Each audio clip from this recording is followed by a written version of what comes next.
Two, one, and we're live. Hello, Nati. Hi, Max. How are you? I'm doing well. I see you're at the Waffle House I am visiting the Waffle House currently. You know, it's right been now. uh it's been a really long time since I've been to Waffle House. I'm not gonna lie. It's been Hmm. Probably been 100 longer for days, me than it has been for you. I think it's been like a probably. year for me. What's Jeez, really? Yeah, I think so. I think the last time was when I went with you, and No way. maybe yeah, I love going to the Waffle House with my friends. That's for sure, like top notch. the It's A1. I What's live your right next to it. Yeah, exactly. What's your favorite menu item at Waffle House? Oh, I like definitely like I'm such like a pro. I like go in with a plan every time. So Hmm. it's you get like a pecan waffle or pecan or whatever, however you say it. And Hmm. then you could do like you do either hash browns or grits, and then you do like two eggs over easy. That's like always. It's You just like hash grits? browns or grits depending on the day. You like grits? I do like grits. Yeah, Not a lot of people do. yeah, Southern boy. I never really think about that a lot of the time. You know, I don't really have like an accent or I've anything had with it. grits. They don't taste good unless you have something in them. If that I makes sense. disagree. I literally do. I call me a freak, but I literally just do like I do grits and I do like pepper. I put like a shit ton of pepper in my grits. It's very interesting. It is.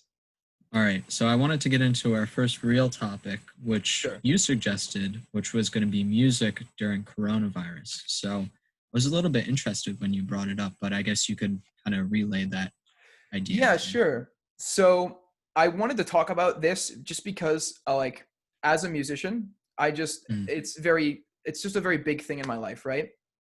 And I've noticed that I've started to pay attention to a lot more, like, meaningful stuff with music. Like, I like watch Anthony Fantano is like a yes, person yeah. that's very, yeah. And so, like, I started watching him and now I like pay attention a little bit more to like the industry. And so like as this hit, it really affected a lot of that stuff as like the coronavirus stuff happened because touring is the main way that a lot of people, get things. Like that's how Hmm. they get money, right? They don't really make money off of the album. The album is the way that you tour. And so people are postponing albums just because, they need to tour so they can get money.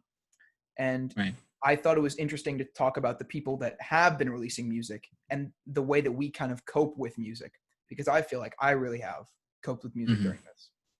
I know I saw one statistic. I think it was Spotify, and much more people are listening to soft music, relaxation music, sleep music, and like lo-fi. So I think that's kind of Right. part of it. Yeah, there's a lot Yeah. of more. I definitely have found myself changing the genre that I listen to Mm. as this has hit. So like I would say I'm gonna ask you this question and I'll tell it to you first, or like I'll tell you my answer, which is like what would you probably say is your like quarantine album, right? There's been a lot of Mm. stuff that I've listened to. There's a lot of stuff that's been released. Charlie XCX released an album during this quarantine that was really good and reflective at the time, I feel like.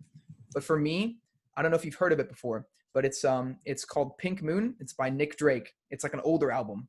But that is my quarantine album because I just feel like the emotion in it, just like there's a lot of like there's somber stuff, there's a lot of feeling of like not like being in the right place, being like a burden, but there's also like some happier stuff in there too, which is interesting.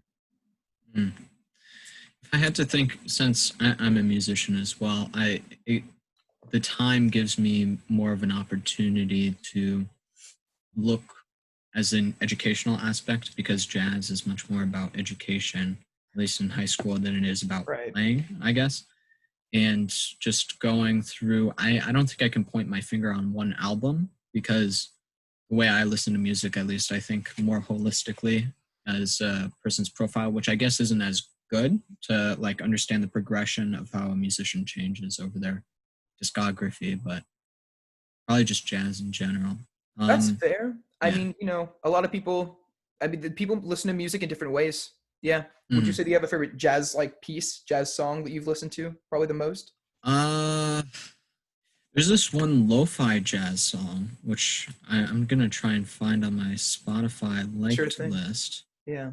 But if you want to keep talking until I find it. Sure. Yeah, that's fine. I mentioned it very briefly, but just like how I've noticed myself transition, like changing the genre to like more of that like somber stuff. I used to really associate things like rock music and stuff like that with kind of a bad part of my life, honestly, a part of my life that I wasn't very happy with, just because like it was when I was struggling with a lot of like issues with friends. Hmm. And then I moved to like, I was like hardcore hip hop, just like it was like I found Kanye West, and that was Kanye. like, that was huge for me. That was really big. He's still my favorite artist, but like I've really dumbed it down and broadened my music. I feel like a lot more. I feel like a lot of like jazz has rubbed off on me ever since like also like hanging out with like you guys, the Piney Hmm. Boys, hanging with like Caleb and stuff. All right, so I did find it. So it's a lo-fi artist, Patsu, I'm but gonna it's look it up. called Take Me There, and I think it was released maybe a year or two ago. But it's got an electric guitar, I believe. I'm not very familiar with string instruments, and then it has a Barry solo, Barry sax, and Mm, the tempo I think really accentuates just how the piece progresses, and it kind of builds up motion, which you don't really see in lo-fi a lot. I've noticed it's sure. pretty mellow throughout, and it really brings in that kind of jazz movement, because in jazz traditionally you have like a up and then you have a down at the end. Yeah. So I Right. think it kind of, a lot of lo-fi fails to integrate jazz and like the cool hop, I guess. But I think the Yeah. song does it well. I can understand that. I'm gonna give that a listen to after the podcast. I liked it. I'll give it There a we go. listen.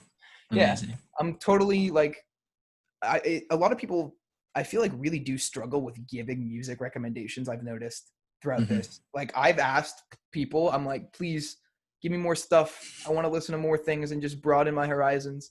And like it's just like, man, I've got like 2 albums that I listen to on repeat and that's it. Which Mm. I guess it's just comforting for a lot of people right now.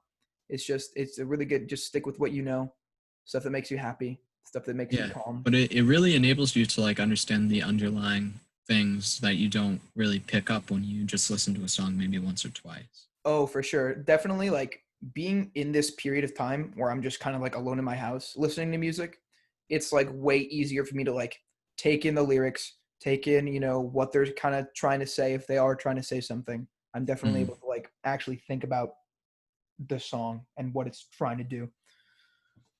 So I know, especially for hip hop, I think you'd be more knowledgeable on this. A lot of people, Sure. they prefer like the beat, or they'll prefer like the lyrics, what they're saying. So I For guess sure. would you find yourself liking the lyrics much more than the underlying beat? That's interesting. Honestly, like I might talk a big game about it, but like the beat really does need to kind of stick with me. I do find myself liking a lot of the jazzier stuff though, I will say. Mm, So if that speaks for anything, like I enjoy like jazz samples and then that's over lyrics. hmm. Um Do you think a yeah, song can be good if it's like really good lyrics, but the beat's kind of like stock or trash? that's really interesting that I guess you would say that, right? Because I've definitely had experiences like that where like the lyrics are really cool and really good, but I like Hmm. really wish the beat just like either like did something a little different or like there was a little bit more bass to it or something like that. And at the end of the day, I really do think it comes down to subjectivity. But Hmm. if it was me personally, I'd probably say yes, it can. It definitely can really like change it. It like it depends on I guess also what you want to do with it though. Because if you want it to be a banger, you want it to be popular, you can have really good lyrics. Kendrick Lamar did that really well. He Mm. talked about really great things, really like actual meaningful stuff. And he has really good beats or something like that over it. And I feel like it's the combination that really, really does make for something that's memorable as opposed to Hmm. one or the other. It really like production is so, if it's done well, that's like really when you get good stuff. Hmm. I know kind of a contrast. I have one artist, D Bangs, that I'm thinking, and I've noticed kind of like a contrast in his newer and older stuff. Like the Mm-hmm. older stuff, he like said in the lyrics, like I stole this beat, and it's like that kind of adds to, Okay. not like ingenuine, it kind of adds to like his authenticity in a sense Sure. of Or who just he like was. And his I feel personality. he's kind of lost it a little bit as he's kind of gained more fame, and like the beat, you can tell it might be his, but it's not like his. Like he I either think made I it or found it. Yeah, I think No? I know who you're. Yeah, I know who you're talking about. It's Yeah. because there's the one meme song, the funny Hmm. haha, the funny Yeah. No, irony but song. he makes good music. Yeah. Interesting. I listened to the one song that he's famous for, and that was it. Mhm. Never looked into it. I guess you would be the type of person that would maybe look into that stuff like that, though. Yeah. I don't know. It was the way that I definitely listen to music is like I do really grapple onto like one artist for a while. Like at Hmm. the very beginning of me like looking at my own music and like doing stuff on my own to like find artists, I like started with like rock stuff. So like I stuck with the Beatles for a while when I was in like middle school, and Hmm. then like I was like a big Weezer fan for a while. I was a really big Weezer fan for like a few months of my life.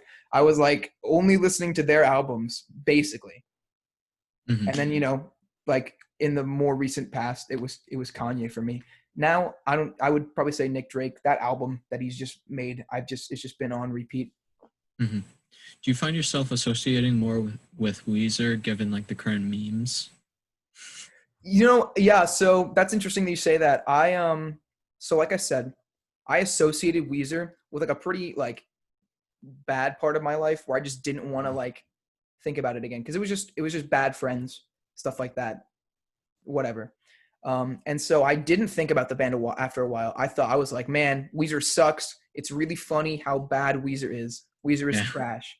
And then, you know, I'm very like, I'm very influenced by people. So like when Weezer started to become like a joke and my friends were like, hey, you know what's awesome? Oh yeah, Weezer's awesome. I was like, all right, Weezer's kind of funny. And then like you listen to like the really like popular ones. Like Island of the Sun is a good song. If you ask me, I'm totally fine with that song. Um, I'm pretty neutral about Weezer now, I guess. I Hmm. used to hate them actually, like Hmm. genuinely, I did. I didn't like them. I have not personally delved that much into Weezer. I don't know if I want to. It's a very weird mix. There's a lot of actual like good stuff, and there's a lot of like really really bad stuff, like real cringe. Do you think it was kind of an upward progression for them as a band as they progressed, or Well, downward, I or just get steady? it was pretty steady on like their first few albums were really hits, right? And then it kind of started to delve down. Like here, I'm gonna look at the discography real quick so I can make Hmm. sure I know what I'm talking about exactly. Because if I'm correct, if I remember correctly, they didn't start with like Colors. No, wait, no, actually they did. They did start with the Colors. They started with the Blue album, which is like Hmm. probably their best. People think it is. So it's like their first one, their second one is probably considered their best, and then their third one's pretty good, their fourth one's pretty good, and then after that, maybe the fifth one, but then it just kind of dives off. They do a lot Hmm. of weird stuff. They released, if you know what the show Lost is, do you know what the show Lost is? No. Well, like the survival show. It's like it was early 2000s. It was like people got stranded in a plane crash, Mm. and it was like weird. It got worse as the show progressed. There's like they made an album with like there's like a fat dude in it, and they literally the album is the name of the fat dude, and it's just a picture of him. It's called Hurley. So that's kind of like the point where they kind of dip off for a while, Hmm. more or less. Hmm. I Was not find very good critical acclaim. mm, Yeah, I find myself looking at artists through like more of an industry lens, and there are two big things that kind of lend to why there's such a downward trend with a lot of artists. Not just age, but it's they're either trying to recapture what they had before, so like maybe their absolutely. first few albums that really were hits, and they're trying to replicate that, and it might just not come off as real, or they might kind of delve into the deep end with kind of different things that their base, their listeners, that's not what they came on board for, I guess. And I think I haven't, you might know more than me. I know the Sure. Beatles might have, some people didn't like the Beatles after they had released one album. Of course, I don't know that much about this. So, I'm not sure about that either. I don't yeah, know how. I feel like most of their albums were real hits. Honestly, yeah. But it was they a lot of changed just. it up a little bit, I think. They did. I think Yeah. it was probably Revolver that was maybe with mixed thing. I feel like that's the most polarizing one when you look at like in order of their albums. Like the first few are kind of similar, and then Hmm. Revolver comes and it's a lot darker. Right. It goes like Here, I'm gonna like, oh my god, look at how long these albums are. Oh my gosh. Mm, Their discography is crazy. Oh my god, there's so many songs here when you just scroll down the Spotify list. Jeez. Sergeant Pepper was a hit for everyone. Rubber Soul, maybe that one. mm, Rubber Soul was kind of weird too. But I feel like Revolver might have been it. Even though mm, that one is pretty popular now. mm. I'm just thinking right now in my mind with more modern artists. I've noticed this like listening on Spotify. If I'll like put on an album, uh, if I'm thinking correctly, like Billie Eilish, but maybe someone else. I also noticed like they'll include in the album like a 10 or 15-second like sampler or something. Sure. And Yeah. I don't. Interludes. Yeah, it's kind of strange for me as someone who's so acclimated to like songs being 2 to 5 minutes or jazz a little bit longer. Sure. Yeah. It's like interesting. I don't know how to phrase it. It's a very popular trend in like hip hop stuff. There's a lot of like interludes and stuff like that are in it. Definitely a Mm, lot of modern albums you'll see. You know, there'll be a little transition song. Kanye West, again, coming back to him.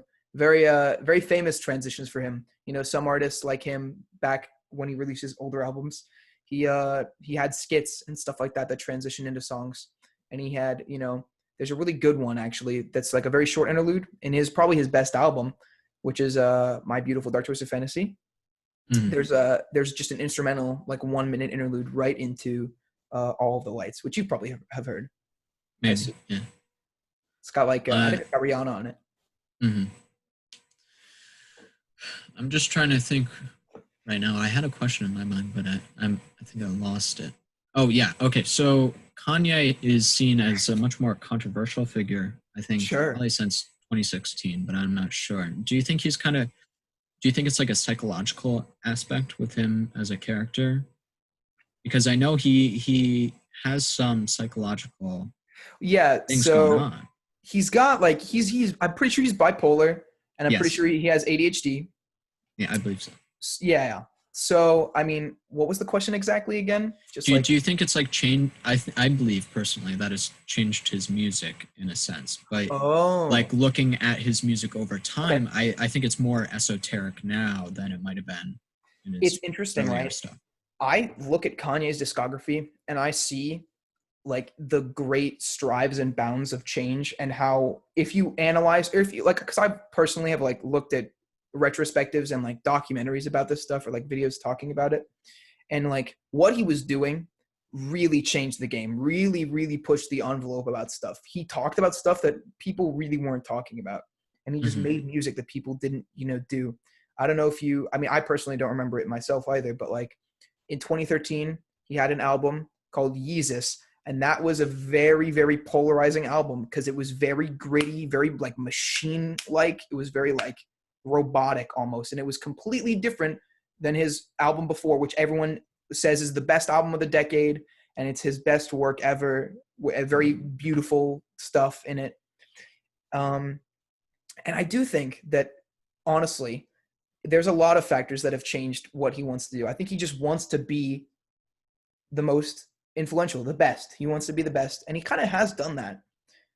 But I think it's a combination of him being like bipolar and having ADHD. Because like what happened was he had like a breakdown after his I remember 2016 that. album. Yeah, after his 2016 album, he had a breakdown, and it was around that era that he had big changes. I think a lot of it, if you look at his old stuff to his new stuff, is also just because he's found like he's had a family now, right? I think Hmm. that's a big thing for him.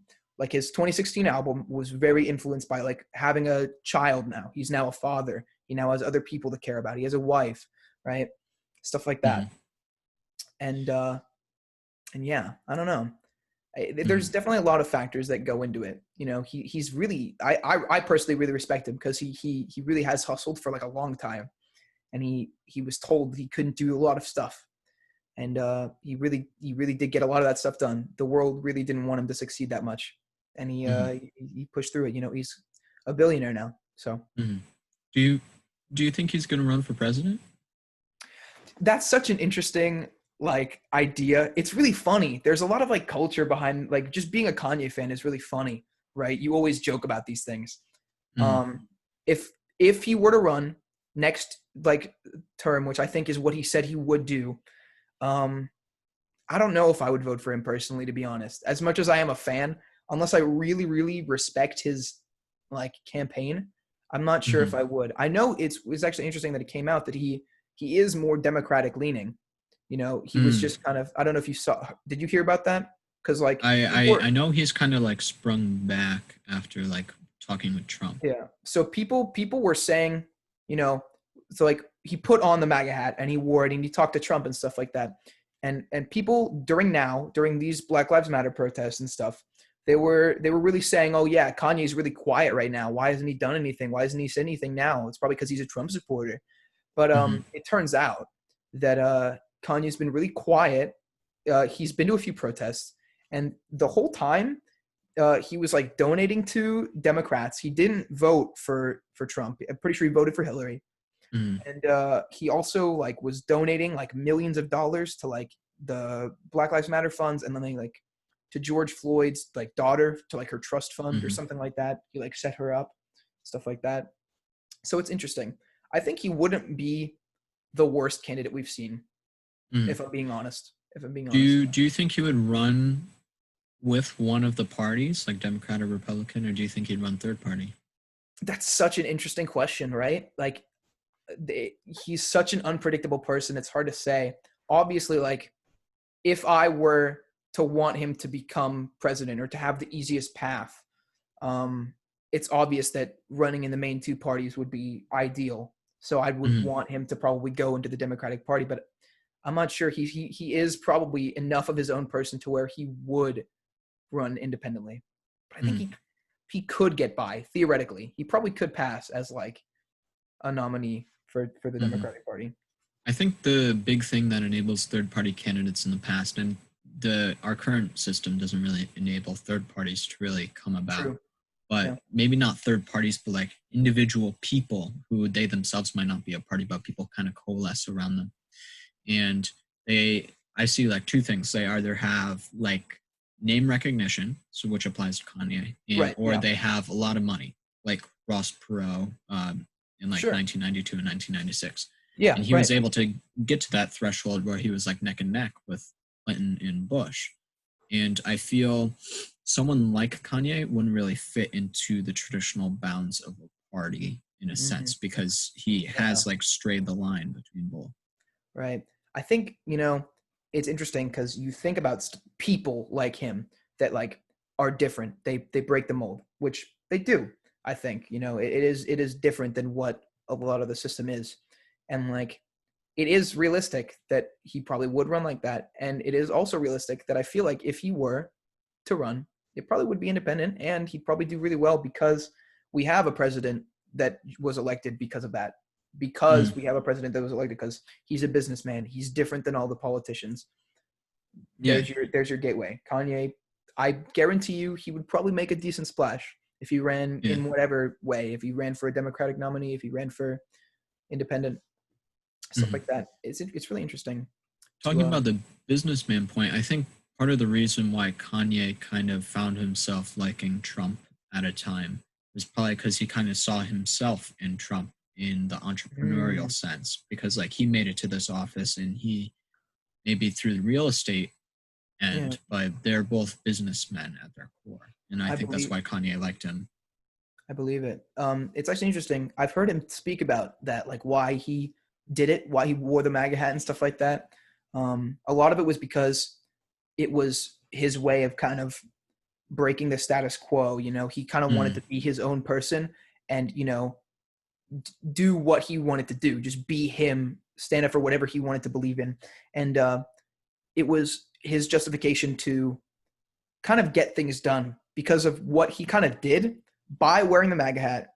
He was able to go to like Trump, and what he did was actually really good. I'm pretty sure he like helped a few, like it was a handful of court cases, people that were under the radar for wrongful imprisonment, stuff like that. He was able to like bring that up to the president and like get those cases worked on or hopefully like mm, fixed. Yeah, it was really interesting. I definitely think the entrepreneur thing is probably pretty correct, but I mm, do I do really think that he just is one of those people that doesn't like to do what people would say. Like people, he knew He definitely knew that people were going to hate him for it. People were going to give him a lot of crap for it. And he didn't really care. Didn't really care. Hmm. Kind of thinking to future elections, not maybe 2020, but maybe 2024. Besides Kanye, do Right. you see any other like third-party candidates kind of coming to fold? That's interesting. I was just about to ask you something like that, kind of, or just like bring up Hmm. that how it seems like more and more a lot of celebrities are trying to like say that. They're trying to like Mm. say that they're going to run for president 2020, 2024. You know, we saw, didn't we see who was running this? Was it Jeff Bezos that was trying to run Is for the president? CEO of Starbucks or the former That's right. CEO? Yeah. That's who it was. It was the Starbucks CEO. Yeah. And I'm not, and it was a bad, people were saying it was a very bad idea for him to run, right? Because it would I take think away. he dropped out pretty early, and Yeah. I think he was. I don't know if he was running independently or Mm, for Democratic, it's but I'm not interesting. sure. I don't know. The only real person that I think comes to mind, and I'm pretty sure this, it might have not been true, but I was told at some point that The Rock, Dwayne The Rock Johnson, I'm Yes. pretty sure he said that he was going to run in like 2024 or something like that. That was the only other Yes. like celebrity that I've heard of in a while. Yeah, I know the I have another in mind, but to address The Rock, I think he really poses this because if I understand correctly, I haven't read any of, I believe he's published books, any of his work, Mm, but I believe he's gone through hardship in his life that he would really apply to the presidency and working interesting. in the film industry and also as in the WWE, or I guess at the time Yeah. WWF, I think. Um, Yeah. He's really been through a developed lot. him as a character in the ring and also out of the ring. And he has that world renown. He has that money, capital. And I have heard it on other like media sources that they're seriously considering him as a third party Yeah. run. It would be interesting though. It would shake things up, He's especially to very, see sorry. that contrast with like a traditional political candidate in a debate. I think it'd Right. be good. Yeah, he's very charismatic, I Yeah. think. That's definitely like one of the bigger appeals of him. And now that we've kind of opened the door with electing a businessman, I would say that it sounds really funny, right? President The Rock Johnson, right? Hmm. President Johnson, even though yeah, his last name's normal, but President The Rock. It sounds funny, but we already kind of have that situation. Yeah. And so yeah, I do definitely agree with that. He's a very I know he's a big feminist, which is really cool to see. He's like has a Hmm. daughter, and like I've seen plenty of things of him just kind of being like showing his daughter that she's like powerful, which is great. It's good to see stuff like that. Hmm. And then to bring up the other person I was thinking of was Oprah. Oh, I really? know that there were thoughts that she would run. I don't know if it Interesting. was 2016 or 2020 because she made some very, I don't want to say political, but it was fueled. I think it was at some award ceremony, but like people were like, Oprah's going to run. And Interesting. I think she declined for 2020, but who That's knows? cool. It's the same thing with The Rock. She has the recognition, she has some capital. But I I think she would probably run as a Democrat. I don't think she would mess it up as an independent in that sense. she's a really powerful person. I don't know. I Yes. didn't actually know. I feel like I've heard that maybe, but like Hmm. I hadn't thought about that in a long, long time. She's also just like such a very charismatic person. I think of a lot Yes. of positivity when I think of her, Hmm. right? I think of Oprah and I'm like, oh, she's so cool. She gives everyone cars and stuff. Yeah. It's awesome. Yeah, I don't know. I don't know if I would, like I said, I don't know if I would say if she would have my vote, but I think it'd be a decent chance that she could. I like if I was voting for her, yeah, Hmm. I could see it. I could see myself voting for Oprah. Seeing, I wanted to segue this into our first topic because we've been going off a little bit, but True. um, looking to the 2020 election, besides like how the Democratic primary was affected, which we can get into a little bit later, how do you Sure. think coronavirus will kind of shift how 2020 will turn out? Yeah, it's interesting. I'm actually really happy that I saw this because I saw it today. I saw people talking about it was President Trump.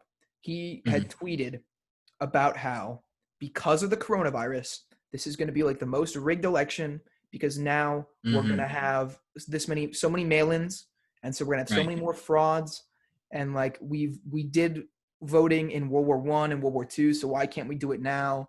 Stuff like that. Hmm. And Yeah, I think it will affect it for sure. I think, Hmm. but also like addressing him saying that, I do feel like he kind of said the same thing about 2016, that it was going to be rigged and stuff like that. Hmm. And so I think it'll affect it for sure. It's very Hmm. obvious that it will, but I don't think it's going to be incredibly impactful to where it's going to like, yeah, I don't think it's going to be as impactful. I hope that actually it'll increase voter turnout. I do hope Hmm. that, because our voter turnout in this country is not very good. No. Yeah. I'm just trying to think right now when we saw in 2016 when he said it was rigged, and in a sense, like the Democratic establishment, like Obama said, like, no, there's no way you can rig an election. Yeah. And it's kind of ironic because then after they lost, they were like, oh, the Russians rigged the election. So there's Yeah. kind of a flip flop on that. But when Trump is saying that now in 2020, I think he's kind of positioning himself for if he does lose, which I personally I believe is becoming increasingly likely, Mm, to get to a scenario where he will dispute the election, kind of like in 2000 with Florida. right. Would That's you interesting agree? that you say that. Yeah. I feel like, yeah, I thought I really did, he does flip flop a lot. And I Hmm. did think that in 2016 he was going to do that. He was going to fight kind of like in 2000, right? Hmm. And yeah, I think we could see that happen. Although the topic of how likely he is to get voted out of office is interesting. I feel very pessimistic about it just because of the fact that this election seems very similar, even though there aren't like clear cut similarities to 2016, right? Hmm. I feel like we said the same thing. We said there's no way that Trump is going to win. There's not a chance. And Hmm. look at what happened. He's been Right. president for 4 years now. Joe Biden is like, he's definitely, I'm not going to sugarcoat it. I don't feel like he's the perfect candidate at all. I'm concerned about like him being like very kind of kooky. He's kind of a kooky old man sometimes, forgetting a lot of stuff. Hmm.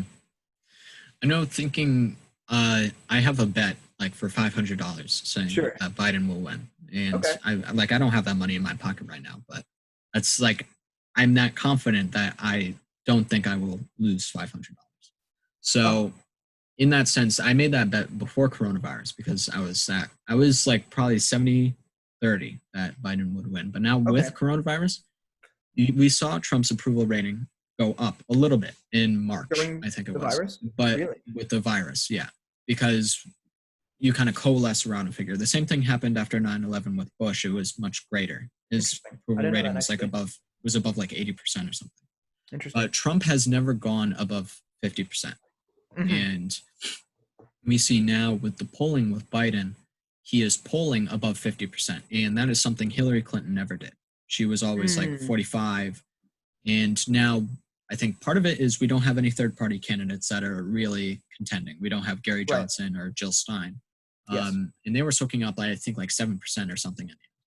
But now we see Biden over 50% nationwide. And you can say, well, nationwide polling doesn't really matter. But when you look at the key swing states, like Wisconsin, Pennsylvania, Michigan, Florida, and now Arizona, people Oh, are that's, thinking, oh, yeah, okay. that's In exactly. Arizona this week. Yeah. And people are looking at Arizona, and it's a shift.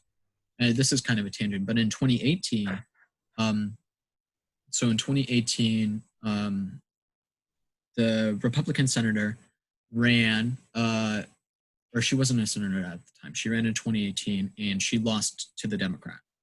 Now, Right. the issue is after McCain died, he was in the Senate for Arizona. After McCain Yes. died, the governor appointed the person who had lost the Republican race to his seat to fulfill the rest of his term.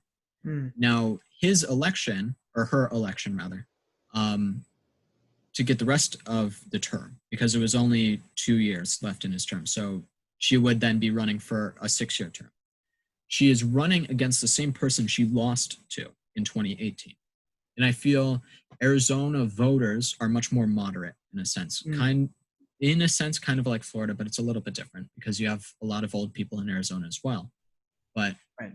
people will see that with the Senate, and I believe the Senate will also flip blue. And I think states like Arizona, which has been Republican for 24, 20 years, will flip in a sense because they contrast the current administration where the only thing Biden was pulling above 50% for his approval, like for issues, was the economy. and we see he's trying to salvage it like, oh, our economy by November will be above its highest point before coronavirus. But I don't think that's going to happen because before coronavirus, we had a massive overvaluing of companies. And now during coronavirus, we see the government is pumping massive amounts of money into the economy to bring it up. And we see the stock market, but that's not representative of how the economy is doing. We see businesses shutting down, and yet we see the Dow is like similar to where it was before. What do you think? Yeah, it's interesting. I'm very hopeful that what you're saying is kind of right. That we, as our generation is growing up, the country itself is becoming a lot more moderate and a lot more open to a lot more like progressive ideas. You know, I was trying to think. I was gonna say something about that, I guess, and I think definitely. Oh wait, I that's what I was gonna say. I don't think you necessarily kind of finished what you were saying about it was like before the virus, Trump's approval ratings, and that they were like your confidence about the election. And then I was just going to ask if they had like gone down, because I assume that they have, right? Yeah. Like, I think the way that he's handled this pandemic has been pretty terrible. Yeah. And that I would be not surprised that his approval ratings are bad. Yeah. So initially after the pandemic, his approval rating went up slightly to like 45, I think, somewhere around there. But after his statements, I think like regarding hydroxychloroquine or there weren't enough tests or blah, blah, blah, blah, it started going down. And now we see his approval rating is lower than it was before coronavirus when we had this good economy. And I think in the sense that that was his only going factor, I don't see him winning re-election. Because we looked to 2016, it was the economy, healthcare, and immigration. Right. Well, immigration, how many miles of wall has he put up? 200 miles. Do you know how many? 200 miles. That's it. Okay. Do you know how long the Mexican border is? That is thousands of miles. That's like the thing. 200 miles doesn't mean anything. It's interesting. The original like plan or whatever of it, I know a decent amount about this. It was like going through a lot of like, it was going through like mountains and houses and like rivers and stuff. And if we did build the wall, it would be super really like bad for taxes. Like we'd be paying this off for generations. And then also it like doesn't stop that much actual immigration, because a lot of immigration is done through work visas that expire and people Yes, that's my understanding. I believe 50% of people are on overstayed visas, and a lot of them they fly in, and it's like, what are we going to build a wall in the sky? Fly right over. It just wouldn't work. So we need immigration reform, and the issue is he hasn't done that. Right. The only thing we've had is very bad conditions for a lot of people because of ICE. ICE has been, the people have been talking about it now. Like I'm active on like Twitter a lot more now, so I see a lot of this stuff, people talking about like how they treat children. It's really horrific down there. They're actually like, it's very gross. They said the like one of the heads of like ICE at the border was talking about how their employees are not responsible for the sexual assault of the people that are being detained, basically. So they're saying like, oh yeah, if like you get raped in our facilities, we're not like responsible. Yeah. Which was, it's disgusting to hear, honestly. I'm just gonna go right out and say it. Yeah, I exactly. hate to hear it. I do agree with you, but I think in a sense, since immigration was really brought to the forefront with Trump's administration, we don't like consider the whole picture, because I always think about things through an impartial lens and make up my own mind.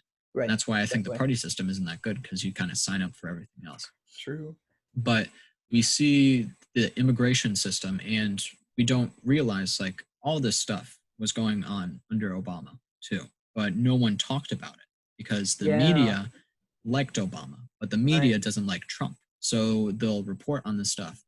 And Trump didn't cause this, like the border issues. I think one of the pictures of like the children being detained in like a cage or something, it was taken during the Obama administration. Really? And that didn't come out until after the media had been like, oh, Trump this, Trump that. And they don't realize they only use it as a bashing point. But without reform, it's not going to change, and you can't blame someone for the status quo. You can only advocate for change. Right. I don't know. It's 24-hour news networks, man. Yes. They really are a problem. It feels like in a lot of Hmm. situations. I think there are a few in the world. This is like, I'm not like just like, there are only a few I feel like in the world that kind of do things how they maybe necessarily should be. I Hmm. know that the BBC, at least there's like a part of the BBC News Network that does, it's like 2 minutes, like repeating every day. And it's like, this is what happened. Like the actual news. There was like a quote Hmm. that I heard, and it was like, the actual news is always just what's kind of scrolling on the screen at the bottom. You know, Mm. it's never what they're really talking about, because they're just filling that time with whatever side they're favoring, you know, with just propaganda of some sort. And I Hmm. know that also, just like one more news source that does like the rotating news that's like real is like there's like, it's like Tokyo. I think like the Tokyo news station there does something like that as well. Hmm. I know one big issue, especially for like print media and journalism, which is part of media, is with the advent of the internet, people have access to anything that they want. Right. And originally, you had newspapers, and they could write in this impartial lens where they were reporting the Yeah. facts. But now, with the internet, in order to make money, you need to pander to people. You can't get everyone because people have the freedom of choice Yeah. for what People see they're what they want reading. to see. They see Exactly. what they They want see to what see. they want to see. And now we see the media outlets, they are realizing in that, and they don't write about the facts. They write about facts through this op-ed lens where They distort it a little bit. they Yeah. distort it and they make it seem like facts, but in fact it's what they're they believe. And you see that a lot with the New York Times, and like there are also conservative outlets like Zero Hedge, or to a I lesser extent the Wall Street Journal. And think of Fox but News is just the one that yeah, is always, yeah. yeah, but like broadcast media too, it's like on the right you have Fox News, and like I watch most of the major broadcasting sources, and I realize like none Mhm. of it is real. Like Right. Fox News, they're running the same story for like multiple news cycles, It's all this, fake. that, or the other thing. And it's like if you look into it like surface level, you'll realize none of the stuff they're saying makes sense. Or it's like going contradictory to the facts. It's all So fake, man. They yeah. people, you know, they really do like to just kind of tweak it just a little bit, and then they Hmm. just, you know, show you the real small picture when they're just avoiding this bigger picture. There's a lot of stuff that Mm. just never gets covered. People put it all over the internet. You know, the media isn't covering this. I see it like every day. Every time I go on social media, someone died, the media isn't covering this. People are protesting, the media doesn't want to show any of it, you know, Mm. stuff like that. And I think one thing the media has kind of springboarded back to coronavirus for their coverage, but they don't realize like I know in like DC and major metropolitan areas, there are still protests going on every day, Yeah. Yeah. and we're not seeing that. Yeah. It's kind of No a coverage cover of up in it. a sense. There Yeah. was a specifically the one instance that I saw was Philadelphia's right, or like protests were going on every day, and the news just stopped covering it, and people called them out Hmm. on that. They were like, "Oh yeah, this has been going on, but the news just doesn't want to show it." Right. And I know, kind of pivoting what you said, they won't show things. I think back to Hillary Clinton and with Epstein, like Hmm. we had no like resolution of the Epstein story. It's Right. like, well, he committed suicide. No, he didn't. The autopsy said, and then they were like, oh well, okay, I guess. Did you do you think he was murdered? Yes, he was definitely Yeah, murdered. I think he was murdered too. 100%. Yeah. I'm glad you agree. It's interesting. Yeah. It popped up recently because Anonymous came back into the fold, and they like leaked Mm. something about Trump connecting him to Epstein. But yeah, Hmm. that whole affair was really. I mean, Epstein is definitely used as like a joke now, so like that's what I Hmm. associate him with a lot. But that whole scandal is very peculiar. No one really Hmm. bats an eye at it, but that's because like he had this dirt on so many elite people, Hmm. and they just I do think so too. I think Yeah. they that he was murdered. Like paradoxically, those elite people are the ones who control the outlets through which we would actually learn what truly happened. The Illuminati, And man. like seeing what happened with the guards and the camera wasn't working, like that stuff Yeah. doesn't happen. It's very suspicious. Yeah, it's very suspicious. He's in a supermax prison, I think it was. Like, I've been at the Sarasota County Jail, and Yeah. I have seen their solitary confinement. They have someone Right. with their phone with an RFID. They have to check that they have looked at the cell every 60 seconds, I think it is. Mm. And I Interesting. don't even think they have just one camera in there. I think they have multiple. And they have Interesting. multiple people on these patrols. And to think that a supermax prison was, one, understaffed at that time, and two, the camera broke, it doesn't make sense. It really doesn't. No, it's all Yeah. very fishy. But people Mhm. don't really like to focus on it because obviously, Mhm. the people in power they just try to silence him, Mhm. and they're And getting away with it. yeah, and thinking like to the Hillary Clinton point, mainly with Bill Clinton too, we saw WikiLeaks point, like they released a lot of her emails, and I think it was 2019, it might have been 2018. And it's like the media didn't talk about it. Like no one Yeah. talked about these emails, and like people said, "Oh, they're fake." And it's like, but if you look into it, no, they aren't. Like you see the stuff with Bill Clinton and some of his dealings. I don't think it was Epstein specifically, but like his stuff with like children, and it's like disgusting Yeah. what had Right. happened. It And it is. wasn't just with Epstein. It was like Yeah. in the United States mainland, in like people like 7 to 12 years old, and it's like, wow, Yeah. One of this the guy was our documents. president. One of the documents the one that I was talking about that was leaked by Anonymous. I'm pretty sure what it was talking about was how Donald Trump was like, he would go to his island and he would like Mm, ask for like 14-year-old girls or something like that, mm. and he would touch them or Yeah. whatever Yeah, maybe stroke them. talking about Trump too. No one's immune to this. Trump has paid millions in settlements with Right. people who are Yeah. minors, who are boys and girls. It's very Yeah. interesting to see. And it's like they pay millions, and then there's a non-disclosure agreement, and then we don't hear about it. And Yeah. no one talked about that in 2016. People only brought that up now with Bloomberg. And what happened with Bloomberg was not nearly as bad as what happened with Trump. Trump has a very like probably the worst history, I feel like, out of a lot of the candidates. Hmm. Um, but I do think wasn't some stuff brought up during the election, because I know like right before some big part of the election happened, the grabber by the pussy Yeah. thing that happened. But I think people, in a sense, feel it's okay because they're adults, but they don't Mhm. realize like all these court cases that they're minors, and you think like in the real world that's like disqualifying, but in our worlds, no, it isn't. People are able to pay with their money to get out of it. Americans are very biased. I feel like just a lot of I've seen people, like I've watched videos of people going to like a Trump rally and talking to people, and a Hmm. lot of the people that voted for Trump just they did not care. They kind of just whatever it was that they had in their hearts or in their just whatever was deep rooted inside of them, they couldn't care less if he killed someone. They couldn't care less if he said the N word or if he Hmm. raped people. They just don't care. They just want what they're told, which was maybe at the time good economy, to kick out immigrants, stuff like that. Hmm. Yeah, I know Trump even said like I could go in the middle of like a road in New York City and I could shoot Yeah. someone and no one would care. And that's kind of true. Like even as president, he's kind of had that impervious figure to his base that is just so attached to him. Right. Yeah. It's very true.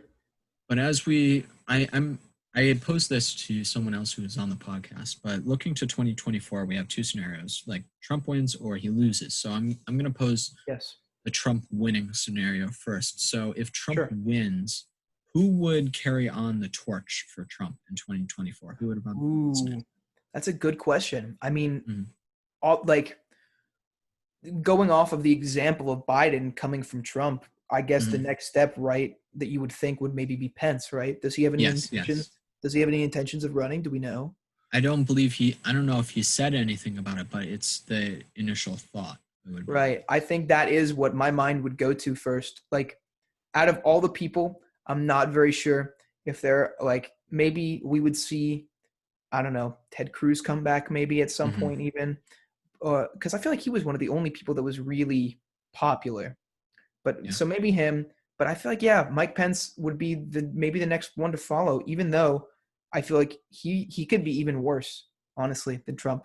There's a lot of Mhm. scenarios where he is not as good Yes. as Trump is. Like Yeah. I've heard terrible things about him with just like electroshock therapy for like to Mhm. convert gay people. Mhm. That's terrible. Exactly. And I know one thing, ironically, that the Trump administration has been pretty good on is like LGBTQ rights, Uh-huh. and they kind of messed that up. This is through my personal lens, so I could be wrong, of course. Yeah. But with the court case that recently passed extending the Civil Rights Act to people's Yeah. orientations, he was like, "Oh, we have to live with it," and we saw like under his Department of Justice, he was against this kind of stuff. But we looked to earlier in his presidency, like he was advocating for LGBTQ rights in foreign countries, specifically like outside of North America. Yeah. And we saw, Right. like, I know in his cabinet, he's had the first open LGBTQ person in his cabinet. They're in an acting position, so they haven't been appointed, but still, nonetheless, that's something that Obama didn't do. Like Bush didn't do that. And it's kind of part of like the changing of our culture, but still. And he could have really held that as a torch to kind of bring people from the left. Like I, as a policy position, he might have been stronger than Biden, but It's interesting. I feel he's kind of lost that with his advocacy against the extension of the Civil Rights Act. Although you have like maybe something like that as a good example, I feel like there's so much more damning evidence that he, kind of doesn't really maybe feel Care. the same. Yeah. Yeah, that he doesn't really care Yeah. because he originally did want to repeal the LGBT like rights and stuff like that. And there was something that was popping up recently that people were talking about that was China. He was like he gave them the green light to like put Muslims in like essentially concentration camps. Oh, that's been Like, going on for a while. yeah, right. But it was just it was brought to my attention at least. I had no Mhm. idea that was going on until recently. It was just popularized because the news, I guess, covered it Mhm. or something like that. Yeah. Just trying to think. So I think in both scenarios, we would see the same people running on the Democratic ticket, but going to in a scenario where Biden wins, Right. who do you think would run as a Republican in that scenario? Because they Yeah. would try and distance themselves from the Trump presidency. But you see, if you want to be as successful as a Republican right now, through 2016 through 2020, you are like tied to President Trump in a sense. Well, if I were to like that situation, I feel like is a lot different. I don't know exactly if I would say that Mike Pence would run against Biden in that scenario. Exactly. I think that, we would probably see a newcomer. I mean, there is logic in saying that maybe someone from 2016 shows up again. We might see, Ted Cruz show up again or something like that. But I do think that just as like a general thing, we'd probably see a person of some sort that is probably like I guess I would say that's as radical as Trump, maybe even more or something. Because I feel like that's really if you want to attract a good crowd or just make a splash in general, I guess, right? Being radical is a decent way to do it, or being a little bit more extreme than the others. I feel like that's how Bernie Sanders got a little bit more traction, was kind of being that, like, if he were to be elected, he would have been a pretty big change for a lot of stuff, for just like what we consider a Democratic candidate, a Democratic nominee. I'm just thinking in a sense, like, do you know about the Overton window? I Like don't the think range of it. It's like the range of acceptable thoughts. So let's say we have a window left to right. And we saw with the Trump presidency, we saw it shift right. So some of his thoughts that were previously not thought of as mainstream. So we were pushed right. And then we saw with Bernie Sanders, a lot of these left positions were really brought to the forefront. So we have a very wide Overton window right now. But the Overton window doesn't like being like this. So if we see a scenario where Trump loses, then we would see it kind of shrink back to where it was with Bush and Romney. And I feel in a scenario where Biden wins his first term, we would probably see a return, at least on the Republican front, to like that, like 2000s More Republican, moderate, you mean, more basically? moderate. I I think it would be more moderate than. I understand that actually. I do agree. I do understand that that would be the concept. I was about to ask you kind of like what you thought we would see. Hmm. Yeah, I guess yeah, right. Because in theory, um, the Republicans would just kind of rally behind. That's what it is. It would all kind of depend on Biden's term, right? I feel like that's really what it is. Because if he's pretty popular, with a lot of his stances, which correct me if I'm wrong, but he doesn't have that many like super far left like stances No, on stuff. no. Right. So he's pretty moderate. It's pretty fair to say. Right. Hmm. So if he runs and he wins and we have a 4-year pretty moderate term with some hopefully some good changes, um, yeah, I think that I think it would make pretty logical sense that the Republicans would want to rally behind. Let's bring back more moderate republicanism. Like the left did it, but we want to go Republicans. We got to bring our ideals back a little bit more, just a little Hmm. small bit more, something like that. I agree. I think it's interesting. I didn't really consider it. I really did feel like the Republican Party is leaning towards a shift towards more radical thinkers. Hmm. No, I have two thoughts right now, but I want to start on the Republican side. So, in a scenario where Biden wins in 2024, Republicans will be eager to take back the presidency. So, I agree with you saying it really depends on Biden's presidency to see if they would win again or not. But I read this Politico article from, it was recently published, I think in May, it might have been June, Okay. saying that Florida, of the prospective candidates that have expressed an interest or even like an inkling, like people think they'll run, Florida, Rubio, Scott, and DeSantis have all expressed thoughts of running in 2024. So both of our senators and our governor.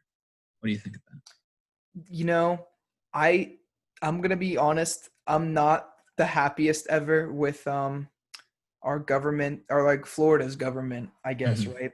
Just like our legislation hasn't been the greatest. I feel like DeSantis, I mean, obviously, like I hate to admit it, to be honest, but I definitely have not been the most informed about this stuff. But I do Mm-hmm. know that like the way that he's handled this pandemic is not the greatest, in my opinion. Because like he is a Republican, so like Right. he has not mandated like a mask like law for like it to be Mm-hmm. required and stuff like that. And so I feel like I'm very interested to see how that would turn out. I'm not Mm-hmm. sure how crazy popular they would be, but they are somewhat more moderate. I would say they are, Mm-hmm. in comparison to Trump, all three are more moderate than Trump. So I would say that they do have a decent chance. I would say that they Mm-hmm. probably would go a little bit further. I know Rubio didn't do that bad in Yeah, the I 2016 think he election. was like third place or something. Yeah, But so I would say that mhm. they would probably get up there, but I don't know if they would get the nomination. I don't think so. Mm, There's a chance, obviously, but I don't know if they all three ran. I'm not so sure. mhm. I'm just kind of thinking back to 2018 when DeSantis won. Uh, originally people had thought Adam Putnam, who was the agricultural Yes. commissioner under Right. Scott, he was the front runner. And like I personally thought, like, oh, Putnam is probably going to be our governor, which was a little hasty minded, but hastily minded. I don't know. It's fine. But then Trump came in and he endorsed DeSantis, and then DeSantis shot up in the polls, and DeSantis Right. won the primary, and then not the governorship. And I think like Putnam was kind of cheated out of the governorship in a sense because Trump has done this in other states as well, endorsing local candidates like for representative or governor, Yeah. which I can understand a president endorsing a Senate candidate. But Yes. in those local scenarios where governance doesn't affect Trump in DC, I think it's wrong of him to like Mm, campaign and endorse these people when it's kind of out of his bounds in a sense. yeah. I can't remember exactly who the candidate was, but there was a big scandal about a governor, I believe it was, that was running, and recently he had like some rape allegations come up that were very damning. And then Mm-hmm. Trump like endorsed him. And there was people that went to the rally and talked to people, and they were like, "Oh yeah, we don't care. It's all fake news. all that Mhm. stuff. Do you know what I'm talking about? Do you know which Are you candidate that thinking was? about the Senate race in Alabama? I think that's what it was. Who was the person that It was was it controversial? was the I'm pretty sure not that's what it is. I would recognize it if I heard the name. I feel like. here. I got it. Roy Moore. Yeah, yeah, Yes. Yes. that's it. So it was kind of ironic because this is kind of a tangent, but at least in 2020 we saw a Republican primary because it is currently a Democrat in Alabama, which is very strange. Yeah, true. So because Roy Moore was a flawed candidate with those allegations, and Roy Moore ran again in 2020 and he lost. He got like third place or something. So Mm, right now, the primary, which is set, I believe, for July, is between Tommy Tuberville, who is a football coach interesting. from Alabama, and Jeff Sessions, who was Okay. chosen as Trump's attorney general and wants his seat back because he was Can in the I? Senate for such a long time. Yeah. I just very joking side note. Jeff Sessions, his name is the best name, like for like any senator, because it's Mhm. Jefferson Beauregard Sessions the third. I love his name so much. Mm. Continue. I'm sorry. That was just Yeah. Yeah. had No, no, to no. bring it up. It's just I'm trying to think. So Roy Moore did lose in the primary, and it's Mm, kind of strange where it's another case of where Trump is endorsing someone in these local state politics right. where it doesn't affect him. And in all likelihood, either of the Republican people would win, but Trump endorsed Tuberville and not Sessions. And now I think personally Tuberville will win the primary against Because of Sessions, which you'd think who would win. It would be Sessions, but not in reality because Tuberville, going back to like my third party example, even though he's running as a Republican, he has that name recognition and he has a lot of money yeah. as a football coach. So it's another Florida scenario where Trump endorses these people that might not.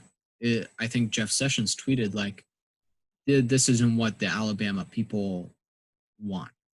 It's just what you want as a president." Yeah, I agree with you kind of saying that, right? It doesn't it feels unnatural. I've never really thought about that, how the president has endorsed a lot of these things. Hmm. And by doing that has really influenced a lot of our government. Right? Because we haven't, correct me if I'm wrong, but we haven't really seen that from any other president. I know Joe Biden, obviously he's not a like the president yet, but like I'm not sure if we'll really see something like that from him. And I'm pretty sure we haven't seen that from Obama or anything No, like that.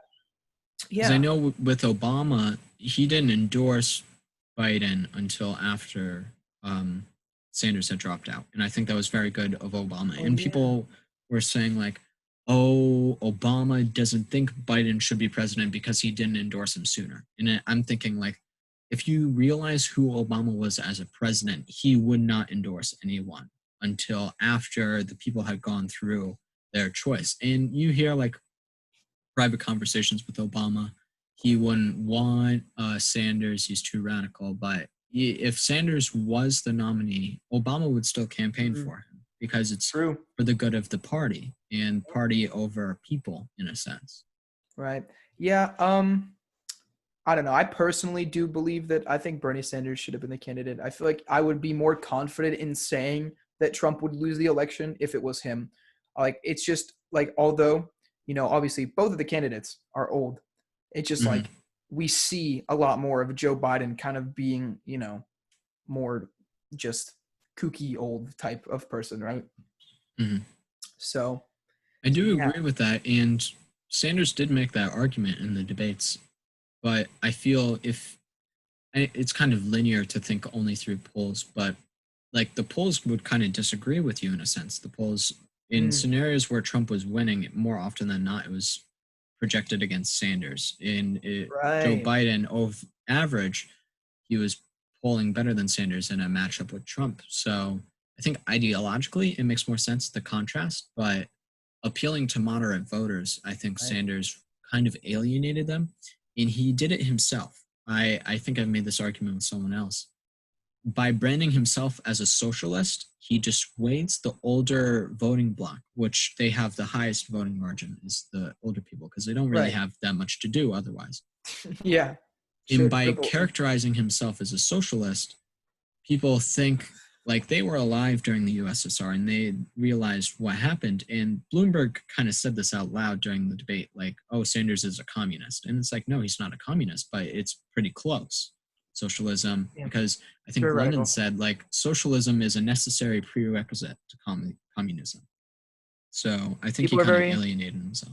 People are very scared of that. I can very well see that perspective.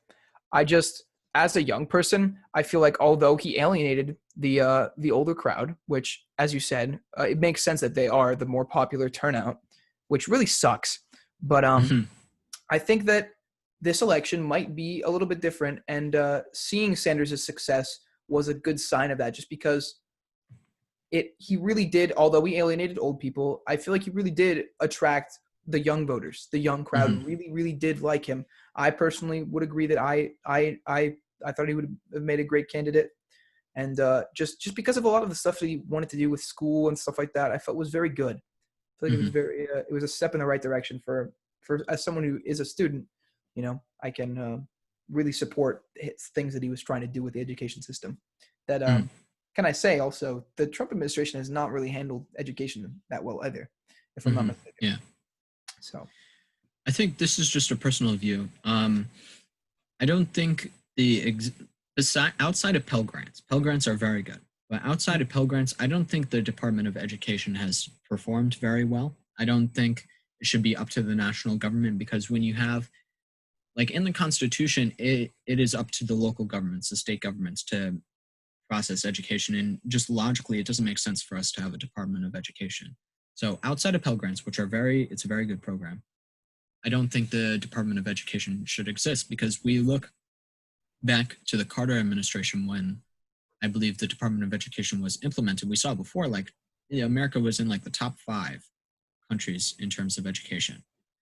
And then now we're in like 20 something with the Department of Education. So that's a correlation, but I still think it's kind of a government overreach in a sense. Right. There's a lot of systems that are in place by the government that just have been kind of like, although, many people have the ideology that, capitalism, yeah, super good, super awesome. But because of capitalism, systems like that have kind of been ruined. Like that's it before, I don't remember the exact kind of time window, but there was a period of time where colleges it was just, the whole system was different.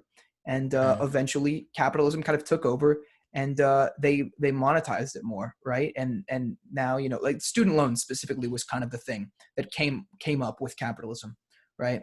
And there are just other similar things like taxes is a type of thing that we, as living in this country, is different than everyone else, because everyone else, they have their taxes very neatly done for them, right? It's all, the government knows it, they have it. Our government even also does have it, like the information, and all they would have to do is just send it to us, and we would do like deductible stuff. But that's not the case here, because we have companies like, I think TurboTax is a big one, and stuff like that. They're lobbying senators and stuff like that and bribing them to keep laws in place so that people have to go through these companies to do their taxes, because taxes in this country are very complicated for a lot of people. Yeah, talking about education and the loans specifically, I'm going to disagree with you a little bit, because I think we look at the rate where the cost of education, it increases at a much higher rate than inflation. And part of it, my current understanding, but I could always be wrong, is that under specifically the Obama administration, but I think it also goes back to the Bush administration, when the government says they're going to pay a portion of your college education, or a certain amount, then the colleges have upped the cost so that you as an individual pay the same amount of money. Your tuition is higher. So let's say 50,000 versus 70,000. It was 50,000 before. Then the government said they would pay a portion of your tuition. Then it went up to 70,000. You as an individual are still paying 50,000. And then they're getting that 20,000 from the government.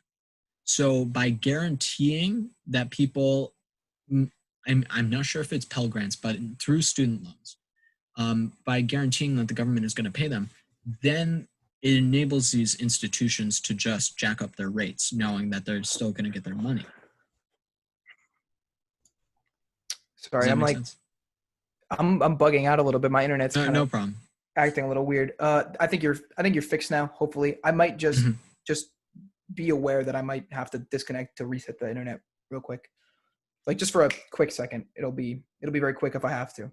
Um, Hmm. yeah, I can understand the perspective for sure.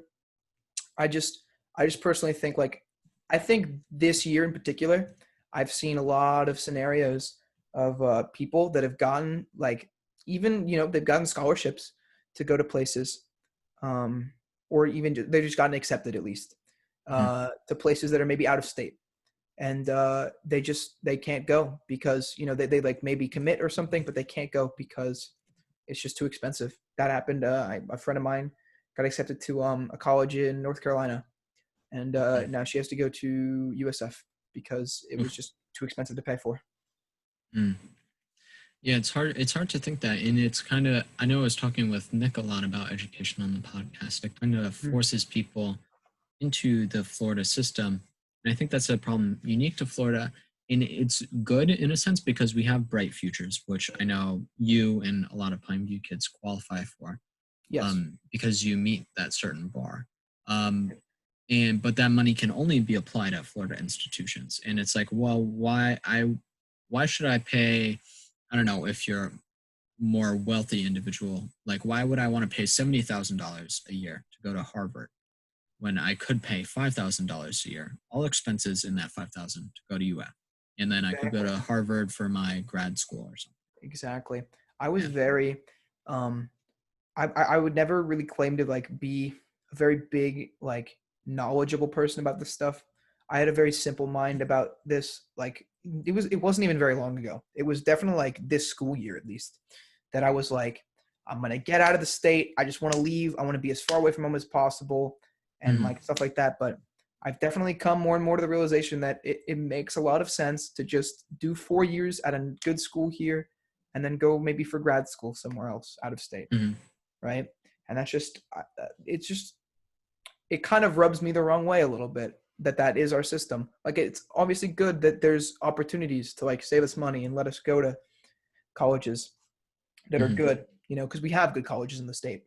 But the fact that the opportunity to go elsewhere is not very good is what really bothers me, I guess, because I originally really did want to go out of state, but I'm really, really starting to not think that it's going to be a thing that's going to happen.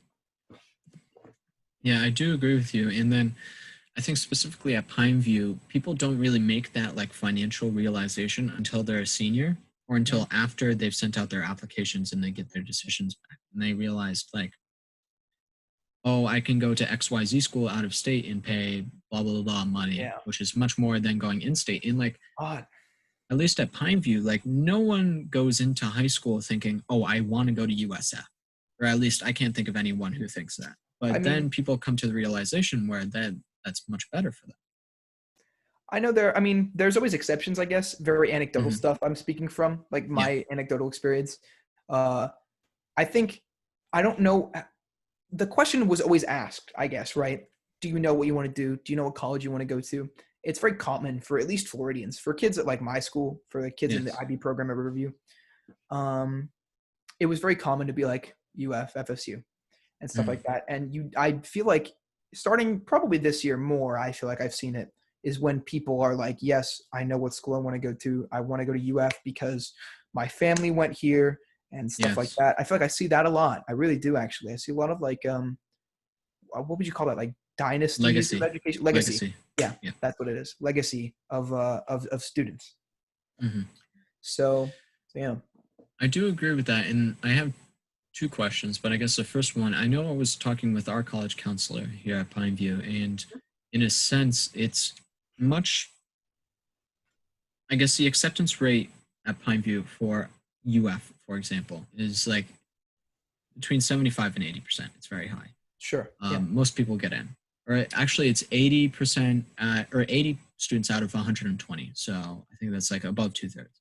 Sure. Yes. So it changes year to year. So we look at the IB program at Riverview. Like, even though the rigor might be there, the acceptance rate is still lower, which I find very strange. So do you think that's out of a sense like considering people at their school, or what? Why do you think that is? That's interesting that you would say that. Because I've been told, a few things. I actually don't think I knew that Hmm. Pineview had a little slightly higher acceptance rate, because we're told that these schools, especially like Sarasota Riverview IB, is looked Yes. at by these schools as a better IB program. Because to be fair, although the program is nation or like global, there are schools with better programs that have been doing it for longer or stuff like Hmm. that. So I think that plays a part into it. But also, I would say that maybe the reason behind that would probably be, although we have a good like image, right? Maybe in state, I think Pineview, just that legacy is bigger, really. Like it's Mm, on like national lists for a lot of yes. stuff. It's more nationally recognized than, because like there are way more IB schools than there are Pineviews in the country. Exactly. So I think that would be a good, if I was to pinpoint probably something, that would probably be it. Hmm. I have two thoughts now. I'm going to go with the first one. So we saw Florida. So Sure. Pineview used to be, or in previous years' rankings, was the number one high school in Florida. And we have seen a consistent over the past few years. Pineview has dropped in the national rankings. It used to be like number 8, I think, but now it's like closer to 20. Um, but now we see in Florida a school in Miami. I think it's the Academy of Independent Studies or something weird. Okay. Some private school, I think. They are Yes. now number 1. Pineview is number 2 in the state. Hmm. So, Okay. what do you think, in a sense, what do you think Pineview is doing wrong that these other schools might be on Oh, the upward trajectory? What do that's you think we're doing wrong? interesting. You know, I remember, I don't know where I saw it. I think I saw it in the Pineview Discord. It was like an article, and it was Dr. Covert speaking about this stuff, how like they Yes. were like dropping in rankings, and he was saying that, oh, we're just trying to do our thing and focus on the students' individual or like education and stuff like that. Just keep doing what we're doing. Um, I wonder. I feel like you could probably speak on it a little bit better, but if I was to maybe make a guess, make an educated guess at this, it might just be, certain things like, is it determined by test results actually? Would it be something like It's that? a numerous factors, but I think that is part of it. Yeah. Okay. Well, I would maybe I would maybe wonder if Pineview does a lot of different things and actively and improve their things, because there are, you see this situation with, my experience maybe comes from, are you still there, by the way? Yeah, You yeah, I still can there? hear you. Okay, okay, okay. My experience comes with like food a little bit. So like when a place, so like Pineview was number one, and there are places in the world, in the country, that like come up with a food. So Buffalo, New York came up with a buffalo wing. This is my Hmm. analogy here. Um, they are regarded now, because they feel so confident and like very arrogant about them having the best wings. They're regarded really as not very good. They're not really considered the best place to go for it. It's just kind of the novelty of, you go to the birthplace of it. Mm. Same thing with other foods in the country too, stuff like that. Like even in Florida, the Cuban sandwiches in Florida and like Hmm. Tampa are considered by a lot of like food critics really not the best place to get Oh, Cubans. Miami Cubans are still good. Okay, that's fair. But I'm Yeah. Tampa, I guess, is the one place in Eh, particular. yeah. But so yeah, if Pineview in the past or now was like at number one, I can very well see them being in a position where they feel like there's no reason to change what we're doing. Let's just keep doing what we're Hmm. doing because it's got to work. But meanwhile, the whatever the private school is probably came along and did something Hmm. different and did something that worked a little bit better than what they were doing. I feel Exactly. like that probably inched them up a little bit more. Yeah. And I'm going to segue this into this other thing. I'm not sure if you're very familiar with it, but Pineview tried to instate this like rigorous courses requirement for graduation. Okay. And not just originally people thought it's like an AP requirement, but no, Sure. the D also DE, some top tier courses like Stat 2 and Biotech, which are honors, but they're at the end of the flowchart. That would fall into that. And then also taking courses on campus. And people thought this was a thinly veiled attempt for a covert to boost our rankings.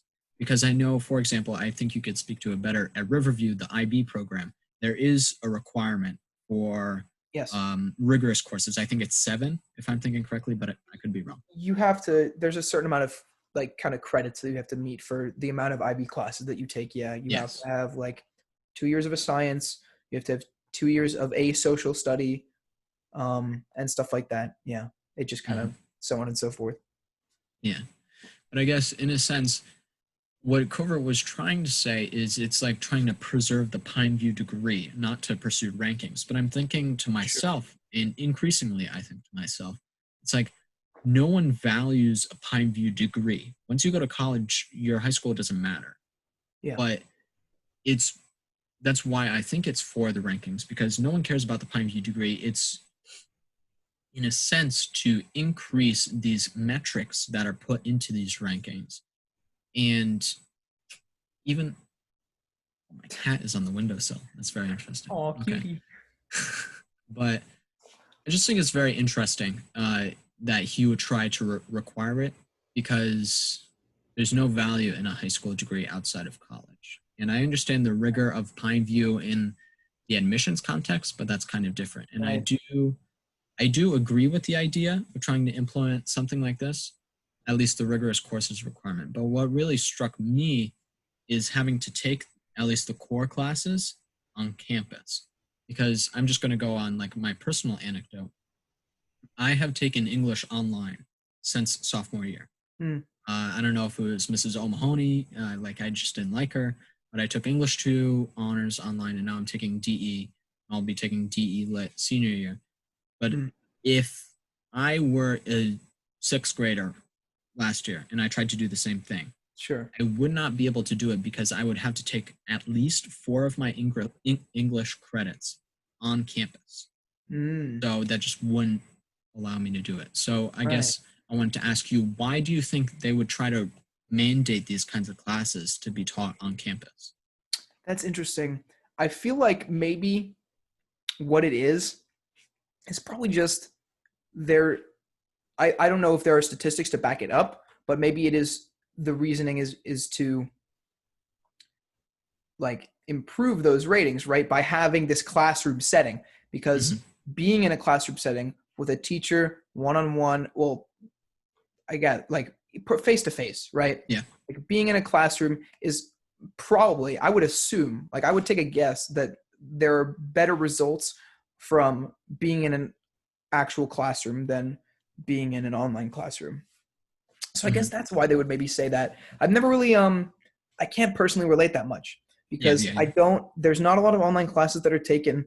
The only thing that Riverview necessarily offers that's different is you can go to STC for like dual enrollment stuff. You go to like there and like do like engineering, some people do, or nursing. But yeah, that's very interesting that you would bring that up, because I definitely don't think about that a lot. But if I were to justify it to make it, make sense to me, it would probably be that, they just want you to be with a teacher in the hopes that that would, either increase ratings or be better for the student. I wanted to pose this question, since you are at Riverview. So Pineview doesn't do rankings. Yes. Yeah, they have rankings. Oh, that's so interesting. Counselors can see rankings. And I, as a freshman, I asked like, oh, what's my ranking? And then they told me, but like, you can't see your rankings. And outside of being a freshman, I've asked counselors and they're like, oh, we don't do rankings. They wouldn't tell me, but I know they can see it. Yeah. But I know at Riverview, it's much more competitive in a sense, because you do have rankings and everyone can see their own rankings. So what are your thoughts on that? I'd love to say something about that, because this year was a big change, I feel like, for me in particular, and for a lot of people. The IB program, the junior year at Riverview specifically, is the most rigorous. It's the worst year. I can say without a doubt that this is the worst academic year I've had. I've struggled definitely the most. And at the beginning of the year, I started to like make friends with a lot more of like these, I guess you would call them like just the more like brainiacs, right? Just the people that are like the valedictorian candidates, stuff like that, people that are like giant brains that I would call, Hmm. right? Because I feel like I'm very humble about this because I know that I'm like a crazy great student, and I see these people though, and I know that they're really trying to get like straight A's.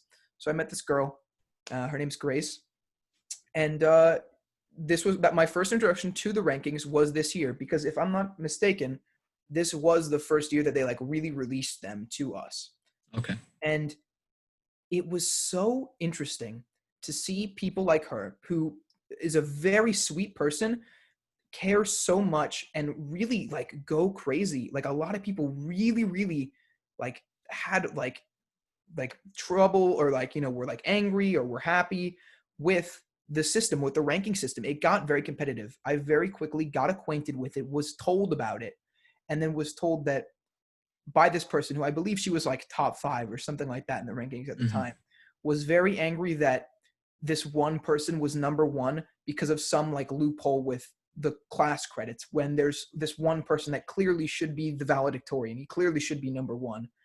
And it's tough. It really hurts me personally, I guess, to see people kind of like getting frustrated over a rank like that, to really Hmm. fight over stuff like that. Like I see this person, Grace, and I really care about her. She's a really great person, very kind person. And to see her just like cry over like stuff like that, over like rankings and stuff like that, and like a bad grade meaning that she might drop, Hmm. it really makes me think about how the education system has like transformed some of us into just like robots that are just like, Hmm. I'm only here for the A. I want to get into a good college. That's it.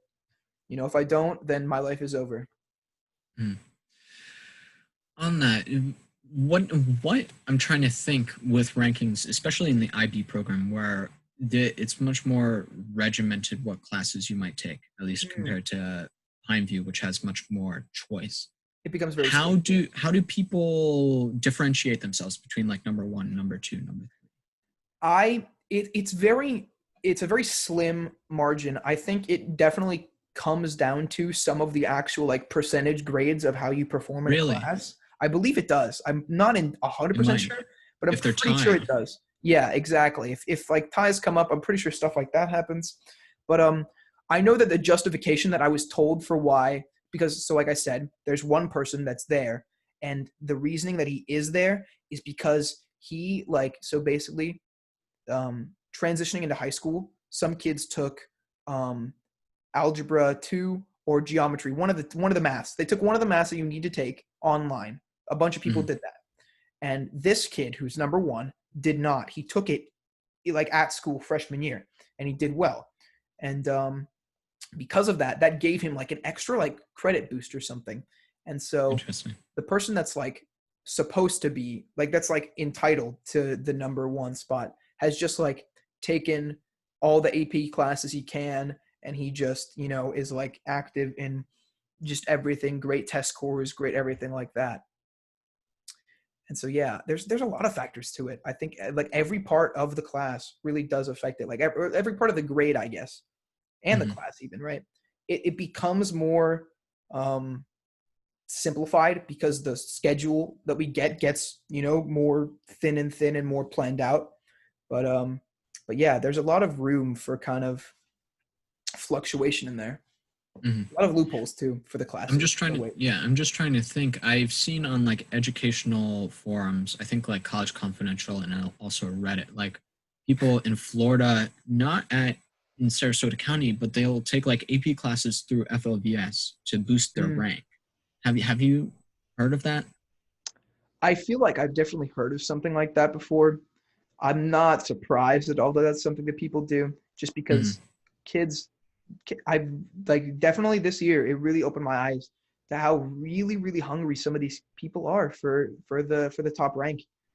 Hmm. Um, it's interesting. I know that I personally have a little bit of experience with trying to take an FLBS class for like an advanced thing. Yes. Like going into my senior year, I was originally brought like the idea was brought to me that I should try to take HL, which is like the higher level version of psychology, which is a track that's not offered at Riverview yet. It's about to be offered this year, which really Okay. sucks. But um, so something like that, I guess, is where I could have personal experience from. But you know, it's weird. I don't see the problem with it necessarily, I guess, right? Because although you can argue, like I said earlier, the classroom experience is a lot better for, practice and for just getting general feedback and stuff like that. But I feel like APs a lot of the times are a little bit more, depending on them, they're a little bit more kind of like you can get away with it, I feel like a little bit easier Yes. taking an online class. All right. So, yeah. Yeah. I'm going to ask you another question. Did you take any AP classes this year? I did. I took one Okay. only, Okay. actually. It Which class? was AP chemistry.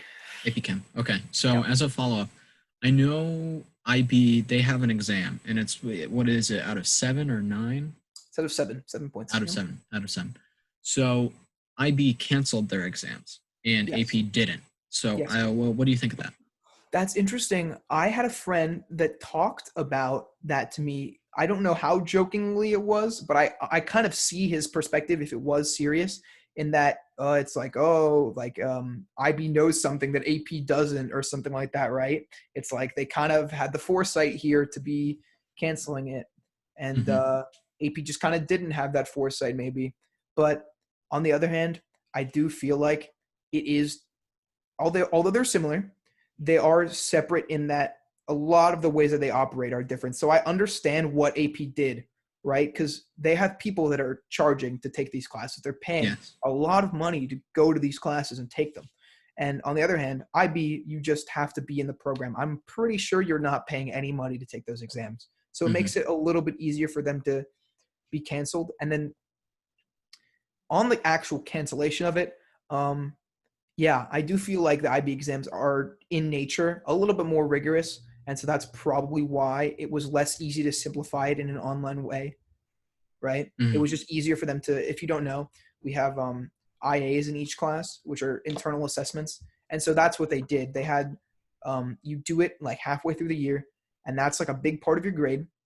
And so they just took the grade that you got for whatever your IA was, and that was your grade for the IB class. If you that was your point scale. It's also graded on a 7-point scale. Okay, so I guess my natural follow-up is I know at UF they accept IB credit. So Yes. Would that IA score count towards your college credit? Yes, it would. To my Really? understanding, at least, like so the graduating class of this year, if they got a passing grade on their biology IA, then they would have passed biology and gotten the IB credits. It would have been sufficient enough.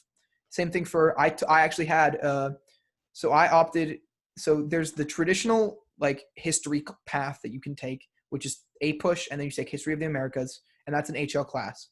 I instead chose to do psychology because I felt like it would just be something that I'm interested in, which I'm glad I did, because I think that's where I'm probably going to pursue a career in right now at this point in my life. We did an IA in that class because it's only a 1-year class. And so we were going to have an IB exam, but it got canceled. So my credit for the class will be determined by that IA grade. And so I'm assuming that I passed because I was on track to. And so I will, if I go to college and I want to, if I decide I'm going to go into psychology, I can use that IB credit if they take it because it will go through. Now, in a broader comparison, what do you think, besides I know the thesis, but I know you'll be more knowledgeable about this, what differentiates the IB and the AP program broadly? I've heard a lot of different things. One of the main differences is that there aren't that many differences. Like there are very clear overlaps, especially in like AP chemistry and IB chemistry when you look at them. The only real difference is that IB definitely focuses a little bit more in. You go a little bit more in depth on certain things, and you cover a few more topics. And you have to remember like a few more things. They give you less a lot of the time, right? I feel like that's one of the main differences only. There's not that crazy many, because correct me if I'm wrong, but they're weighted pretty similar in like value. Yes, they're the same in our county. Yeah. So yeah, I would definitely say that from my understanding, they're very similar with just a few maybe more specifics in certain fields like chemistry, for example. And I'm just thinking anecdotally, I know there is such thing as like pre-AP, but I haven't seen that in Sarasota County. but I know it's That's much really dark. more prevalent for pre-IB to There is exist. So right. I guess why do you think that? What's the difference between like a pre-IB and like an honors in like algebra or something? I think they're weighted very similarly as well. They are, yeah. Actually, yeah, I'm pretty sure they are. And yeah, I think the nature of pre-IB is just there's a lot more use out of it than pre-AP because AP, I think I said it before, it's a lot more kind of clean cut, a little bit more Hmm. like easier for you to kind of get by with like more general stuff in a lot of ways, at least depending on the AP. Um, so like pre-IB, from my understanding of it, was it's just it really is like the IB program's version of that class to get you ready for the real program because there's a reason it's called pre-IB and it's taken freshman sophomore year. It's because it's to prepare you for the actual IB program junior senior year. Hmm. That makes sense. And I'm just trying to think. So I know there's a high level. What are the other levels? Like, what do the levels entail? Right. So it's very simple. It's two levels. It's Okay. HL and SL. So it's higher level, standard level of stuff. And so standard so you have requirements for what you will have to do. So you need to be taking 3 HL classes of your core classes that you choose from, and then you need to have the rest are SLs. That's the main thing that they focus on is that you have 3 HL exams to take at the end of the year, and your goal is to pass them. Because although you can fail them, it's not recommended because those are the central ones in determining if you pass and if you get your IB diploma. Hmm. Now I'm just trying to think. So could you take all HLs? Is that a thing? Not recommended at all. Definitely. So they before junior year, they recommended us to have 4 classes that have the option of switching into HL, right? Either there are some that are mandatory, you're going to go into HL. Everyone has English. English is a mandatory HL, so everyone has to pick 2 technically. And yeah, it really just isn't. There's no need at all, right? It's just not really necessary. I don't think it's really Hmm. done even though.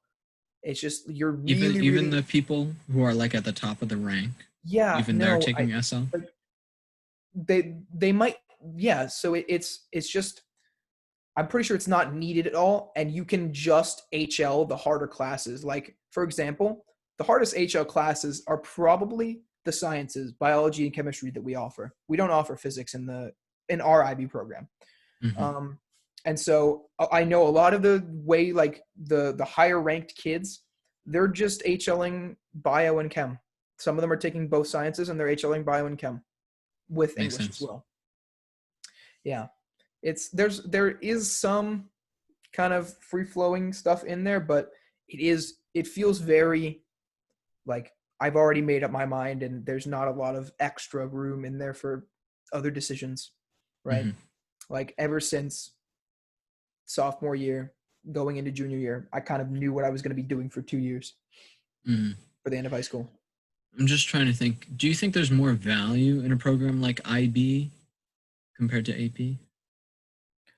Well, I guess yes, in a sense, only because I feel like the IB program so far at least really has felt like a fluid program and a fluid process because there's a lot of extra stuff in between whereas my experience with AP classes it really does feel like very like kind of one-off stuff it does feel very separate going from each class to class although granted going from social studies APs those feel kind of similar just because of like the way that you might write stuff DBQs Hmm. SAQs stuff like that but yeah the like all of IB, there's just yeah, I think there is a little bit more value because I was told this is how we're all kind of taught this is what the purpose is for, and the purpose is to make you a better person kind of when you come out of it, right? AP doesn't really it really is just it's learning, it's education, but IB really does also take into account like the person and building good experiences in the community and discovering stuff about yourself so there are like 3 main big extra things that are added to the IB program besides the exams and stuff, which is you have an extended essay, You have CAS hours, which is their version of community service. And you have the TOK oral presentation, which is TOK is theory of knowledge. It's basically like a philosophy class that we have to take. And I would say that those three things very much are talking about a lot of real world stuff that you have a lot of freedom to do. The CAS hours in particular really do send the message of, you know, the IB program trying to just make you active in the community and make you really reflect on a lot of things that you're doing, because you have to do it stands for it's community, activity, and service. So you have to do an activity for 50 hours minimum, service for 50 hours minimum, and be active in the community for 50 hours. I think I said all three. Yeah. And so, and the extended essay, you get to choose something, a subject. English is popular. I chose psychology personally. Is that like the thesis that I've heard? It could be very useful. It's very useful, actually. I've heard that's probably kind of what you've heard. The EE is very similar to that. It's basically like a college essay, and some stories that we've heard. People recommend, our counselors and our administrators recommend us to write a good one, because people have like gotten waitlisted and stuff from colleges and been on the fence for being accepted from colleges, and they present their EEs to some of these people, some of these schools, and they get in because of them. Yeah. I've heard there's like they use like a story of a girl who like went into a psychology school, and she used her psychology E research paper to prove to them that she's like a great student of the field. Yeah, I do think it is better. I didn't think about that. Yeah, I do see the value in the theory of knowledge and, like, I guess the thesis. Because in my personal experience, at least, when do you start writing the thesis? Like right now, like literally right before summer, we were starting it. Yep. I And have to. When is it due? So it's a big writing process. I'm about to go into a new system that we're about to start trying, which is for the first half of the year, I'm going to be writing this essay basically and fine tuning it with my teacher, with my TOK teacher. So that's basically what that's, yeah. So we start kind of now, a little bit over the summer. I'm actually about to do a Zoom call pretty soon with kind of formulating thoughts with my advisor, because we get an advisor for it as well. And yeah, so it'll be done about halfway through my senior year. That makes sense. So do you think, obviously, like the AP is much more popular than IB. Do you think it's because there are more steps to get through and there are more resources that need to be allocated to IB than there are for AP? Absolutely. I think definitely, like, I feel like AP is definitely like more simple. It's a lot easier to access, right? IB is minimum a 2-year program. AP, you can do it, even in middle school, you can take APs, can't you? Right? I've heard of it. Yeah. Yeah. Okay. Well, yeah, like 8th grade, maybe something like that. So I heard on Reddit, one person took AP bio in 6th grade and got a 5. I heard on Reddit. Oh, I love that sentence so much. Yeah. Yeah, it really does. I've said it a few times now, like just AP itself, it's just more simple to me. Like after going through IB and also taking AP classes at the same time, it does just, although you may have to like pay, it's just more easily accessible, probably more easily offered. There are a good amount of schools in the country and in the world that offer IB programs, but it's not everyone. I bet you there's more AP schools than there, or like schools that offer APs than there are IB. I'm just trying to think. So with AP classes, where was my thought? Okay, so it's much easier to get like accredited for an AP in a sense. And IB, don't they go through like the school itself has to be allowed to do IB? They have to right? There's like some vetting processes that go into it and stuff like that. It's similar to AP, but there's a lot more I feel like that goes into it, especially for the stuff that determines if you get your diploma. There's a lot of like, you can get like audited very easily. There's a lot of stuff like that, because the process of like grading certain things, like the oral presentation that we have to do, is like it the teacher that we presented for gives us a score, but then it's looked at by an IB like administrator sent off somewhere in the world. And if they determine that maybe that score doesn't match up with what they would give it, then, you know, our class, our school can get like audited. They like pick a bunch of the presentations and they look at those to see if the batch is like properly graded. Mm-hmm. It's very interesting. And then I guess my other question is, since IB is more of like a 2-year program and it's kind of a build-up, I think it's kind of different for AP. I kind of find myself like, I was in Calc BC this year, and I find myself like either hating myself or hating other people. There was a freshman in my Calc BC class, and I was like, how does that happen? Does like similar like differences in like when you're taking classes happen in IB? It's 100% super hard for it to happen with the core 2-year, like junior, senior year classes. So like for classes that are like in HL, like for chemistry, junior, senior year, you're not going to see a lot of overlap. I don't think there is any overlap of like, you'll see a senior in a junior year, or like you'll see a junior in a senior year HL class, because it has to be, it's a 2-step process. Right. You have to do the first year, you have to do the second year, unless you can also test out. That is an option, but that just means you're not in the class at all, right? The previous 2 years of doing pre-IB classes, however, I would say there is a lot more of that overlap. So I had personally last year, I also took chemistry, but it was pre-IB chemistry. And so there was a freshman in that class. And I had, you know, people that are freshmen last year that were in pre-calc with my other sophomore classmates and stuff like that. But there is a little bit of leeway that you can have with junior seniors being in one class with the 1-year IB classes. So like I took a 1-year IB, which was psychology. And so that class, because the seniors of this year, the class of 2020, they took a 1-year the year prior. And then I took the one that they chose, you know, now. There was a mix of juniors and seniors in that class. Even people that just weren't in IB, that is probably the 1-year IB classes are probably the one time that you will see overlap in our school specifically from non-IB kids, just because the way that we kind of do things is pretty segregated. We kind of segregate the IB like kids from the normal like general education kids. Well, besides like the education level and like the commitment to your personal education, because I know IB kids are much more regimented, and I know like at Pineview, like we don't have any fights, and I'm just trying to think like Riverview, there are fights. Do you find like the people who are in fights aren't in IB? Is that a thing?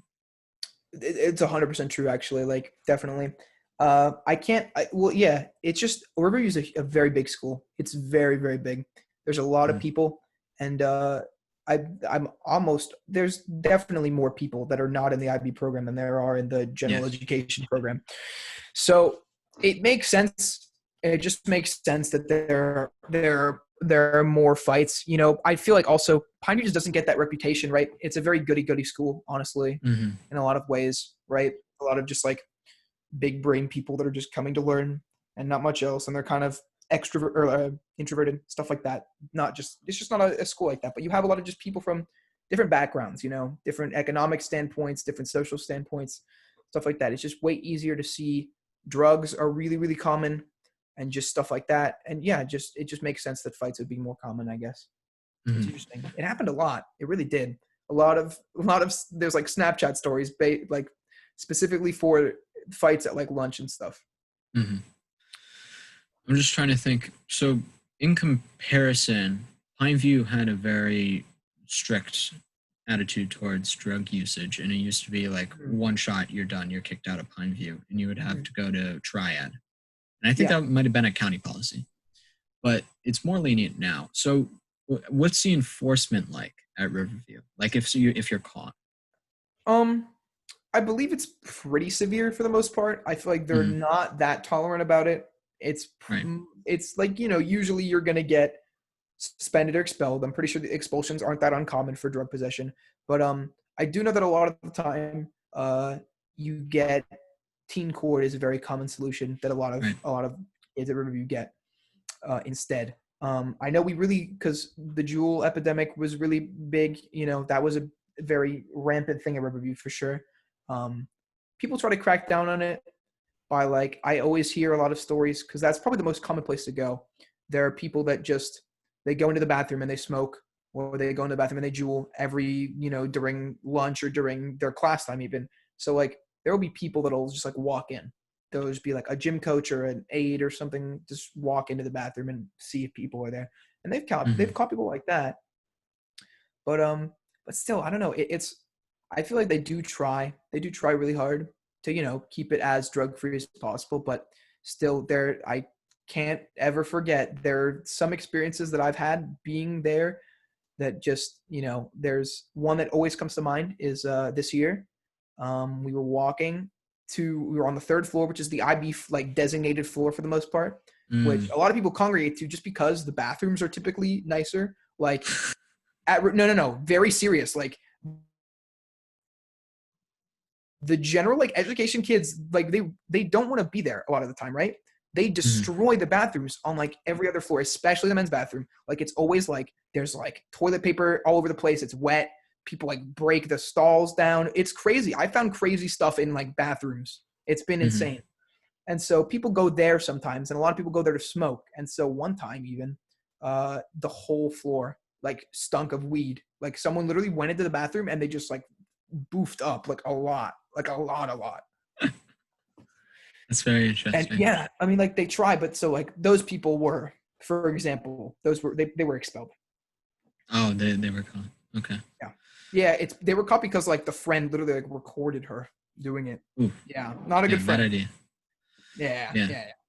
I'm just trying to think. I don't know if it was Riverview. It might have been in Venice. Do they have bathroom stalls? I know. I remember one campus I was on. They didn't. They removed the stall doors. Really, that would I think it suck. might. I don't think it was Riverview then. It wasn't I Riverview. think yeah, it I might have don't been know. Sarasota. If they were to ever destroy the bathrooms, they're just always out of order. It's really hard to find bathrooms a lot of the time, especially Well, I actually. think the stall thing was about the drugs. Like they removed them. Like the administration had.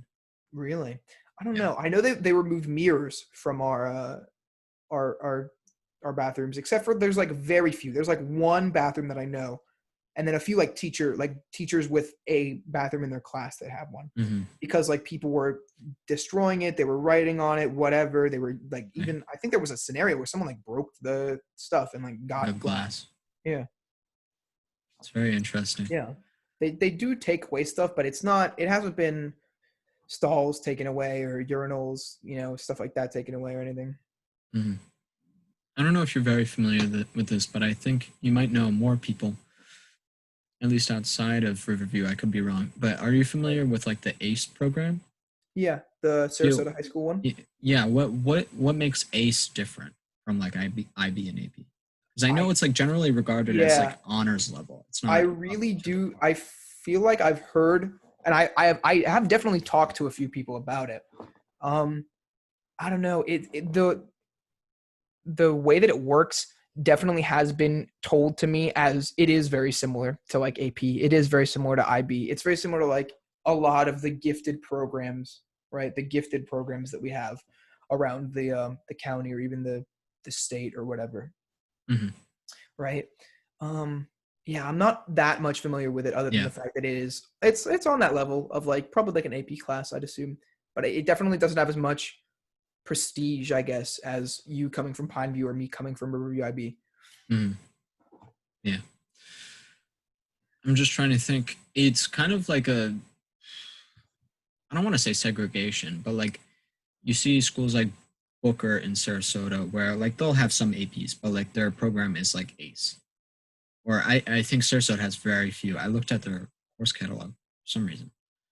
And it's like they have like maybe a couple APs and like Booker, very few. And it's all ACE. And I think I got the sense, it might be wrong. It's like more career oriented, or they'll have more like outside of the core classes that are going to be ACE to encourage like intellectual thought into like other options for careers, I guess. But I think I like IB doesn't really have outside of like academic classes being offered? I mean, we have like there is creativity offered for sure. Hmm. Like, I mean, I'm a musician and I say that Right. because I haven't stopped. The IB program does, we definitely do it a little bit differently. And the IB program isn't very focused on it for sure. That's 100% for sure. It's not like central on it. Like you have to kind of go out of your way to do it. I kind of did. I went out of my way. I like, in all honesty, I really did kind of mess with my schedule and made the IB program experience harder because I decided to stick with chorus, which is what I do.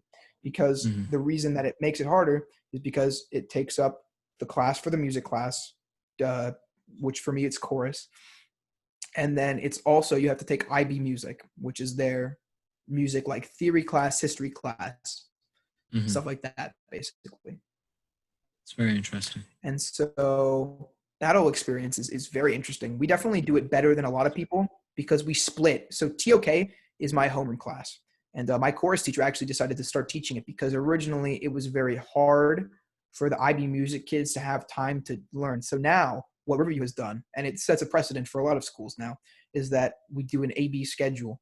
So one day it's TOK, the next day it's IB music for homeroom, stuff like that.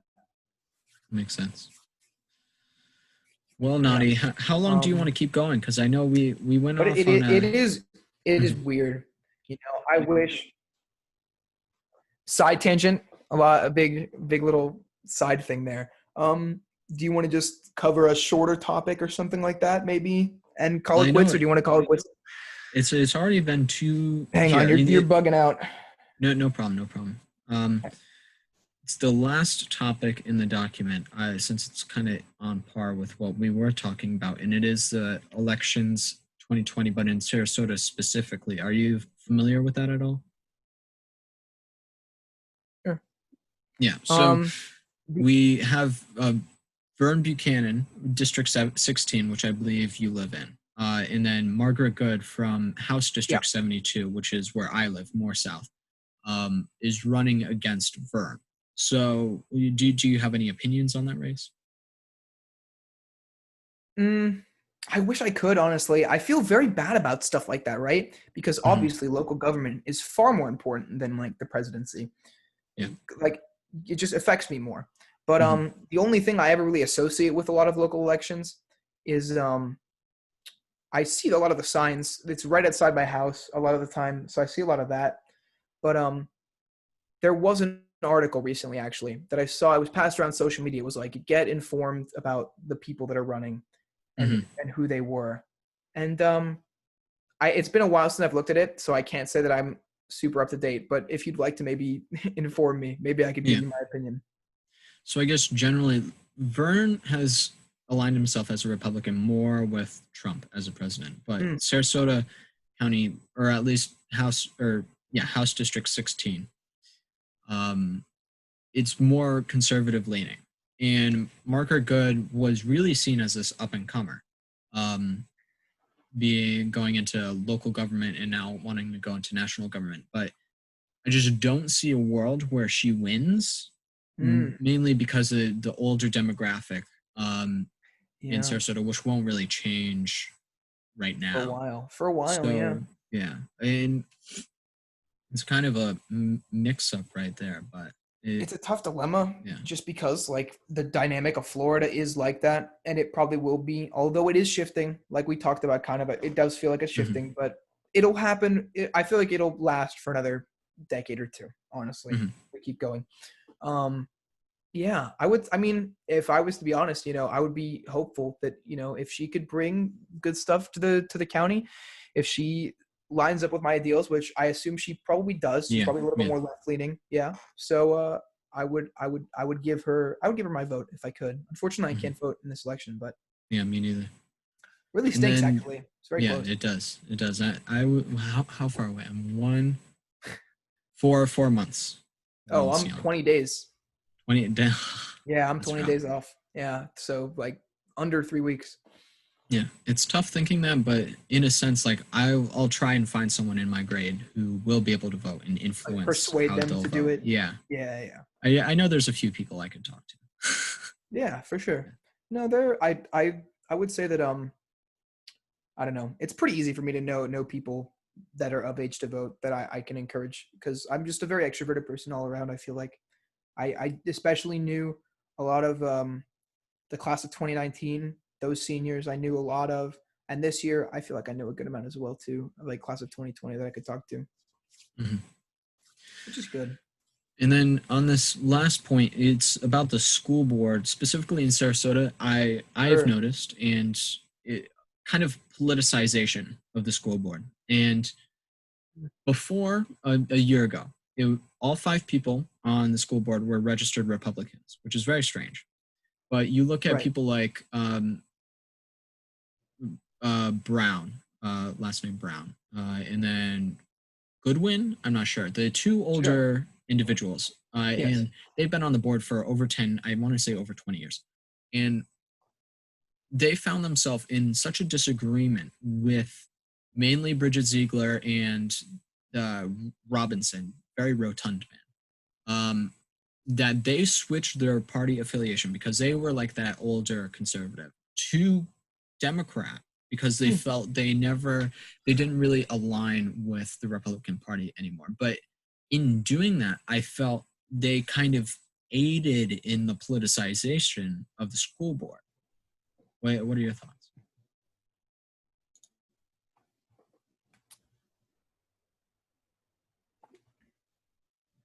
Do we still have Nati? Yeah. Hey, can you Yeah. hear me? Yes. Okay, you cut off at like we still have like you have something. You were talking about how they switched parties. Yeah, yeah. So they switched parties, and I think personally that kind of like aids in the politicization of the school board. What do you have any opinions on that? So they switched from like a more conservative standpoint to a more left I think leaning. just time kind of changed them, but they changed their official registration to Hmm. Democrat. That's very interesting. I feel like we don't see that in like anywhere, honestly. No, I've we never don't. Yeah. heard yeah, I've never heard of something like that really. Um it's hard to speak on. I guess I would say that I think I'm kind of happy at that, I guess, right? That people are able to change even if they Mhm. are because they're the oldest members you said. Yes. Right. Yes. So you think of like there's the very common expression of like you can't teach an old dog new tricks, right? But if people that are the oldest, maybe the most experienced on the board, decide to change their long held beliefs, I feel like that's great. I really encourage stuff like that. I think it's a very human thing. Hmm. To be able to do that it's very powerful. It's a very big choice Hmm. for sure. I Yeah. don't know. The only real other things I ever associate the school board with would be like the scandal that happened with like the superintendent of Superintendent. it or Yeah. whatever. It was like a yeah. Yeah, we do see the election or not election, but they're going through a process. So they narrowed down to 31 candidates for the superintendent position, and now it's down to like 5 finalists. So I guess a lot of these Mm, all of them are out of Sarasota. They're either like assistant superintendents or like regional oh really? superintendents for other Florida school districts. So for Weird. Sarasota, since it's kind of a more diverse district, at least intellectually or academically, what do you think they should be looking for in these candidates? Because all their credentials are very much the same. I would just say if I was to look for, something that stands out, it just, being willing to, be open-minded to the diversity that we have. I like Hmm. personally, if I was to choose someone, I would want someone that's, really good for the education system that we have because we have it pretty decent. It's pretty solid, but people that can improve that would be great. People that can, just support us. I feel like Sarasota itself is relatively solid. It's not one of those places that's grouped in with like Florida men and like the Florida stereotype that a lot of the country perceives us with. So I would just hope if I was to speak to all 5 of these candidates, I would just say, please bring, your best interest to us, even though you're an outsider. I'm Mm. hesitant about that, to be honest, but if that's what it takes for us to improve and for us to, coexist better, then that's what it takes. Yeah, I'm willing yeah, to be open minded about that for sure. Although, of like I course. said, kind of hesitant. Mhm. Well, Nani, is there anything else you wanted to say before the end? Um, I don't think so, honestly. Do I have time to plug stuff? If you want, yeah. Sure. Follow me on Twitch at twitch.tv/naughty naughty, naughty underscore NATI. Mm, Uh, I stream a bunch of stuff, games. I talk, we watch videos. It's really cool. mhm. Shout outs to Max and shout outs to his podcast because this is really cool. It's a really cool experience. I really talking about it. That's the only thing I Oh, yeah. really have to like actually give a shout out for because it's the only thing I'm really trying to grow. But Mhm. other than that, I feel like I'm pretty happy with this. It was very interesting because I don't get to really sit down and talk about a lot of like politics and a lot of like the state of the world. It's very brief stuff. It's very Exactly. quick interaction with friends and stuff like that. So this was a very interesting experience. I'd like to talk about things that or like explaining things that you might not know, like about my school's program for Mhm. education and like music and stuff like that. It was really nice. So Oh, yeah. thanks for that. Amazing. Well, that is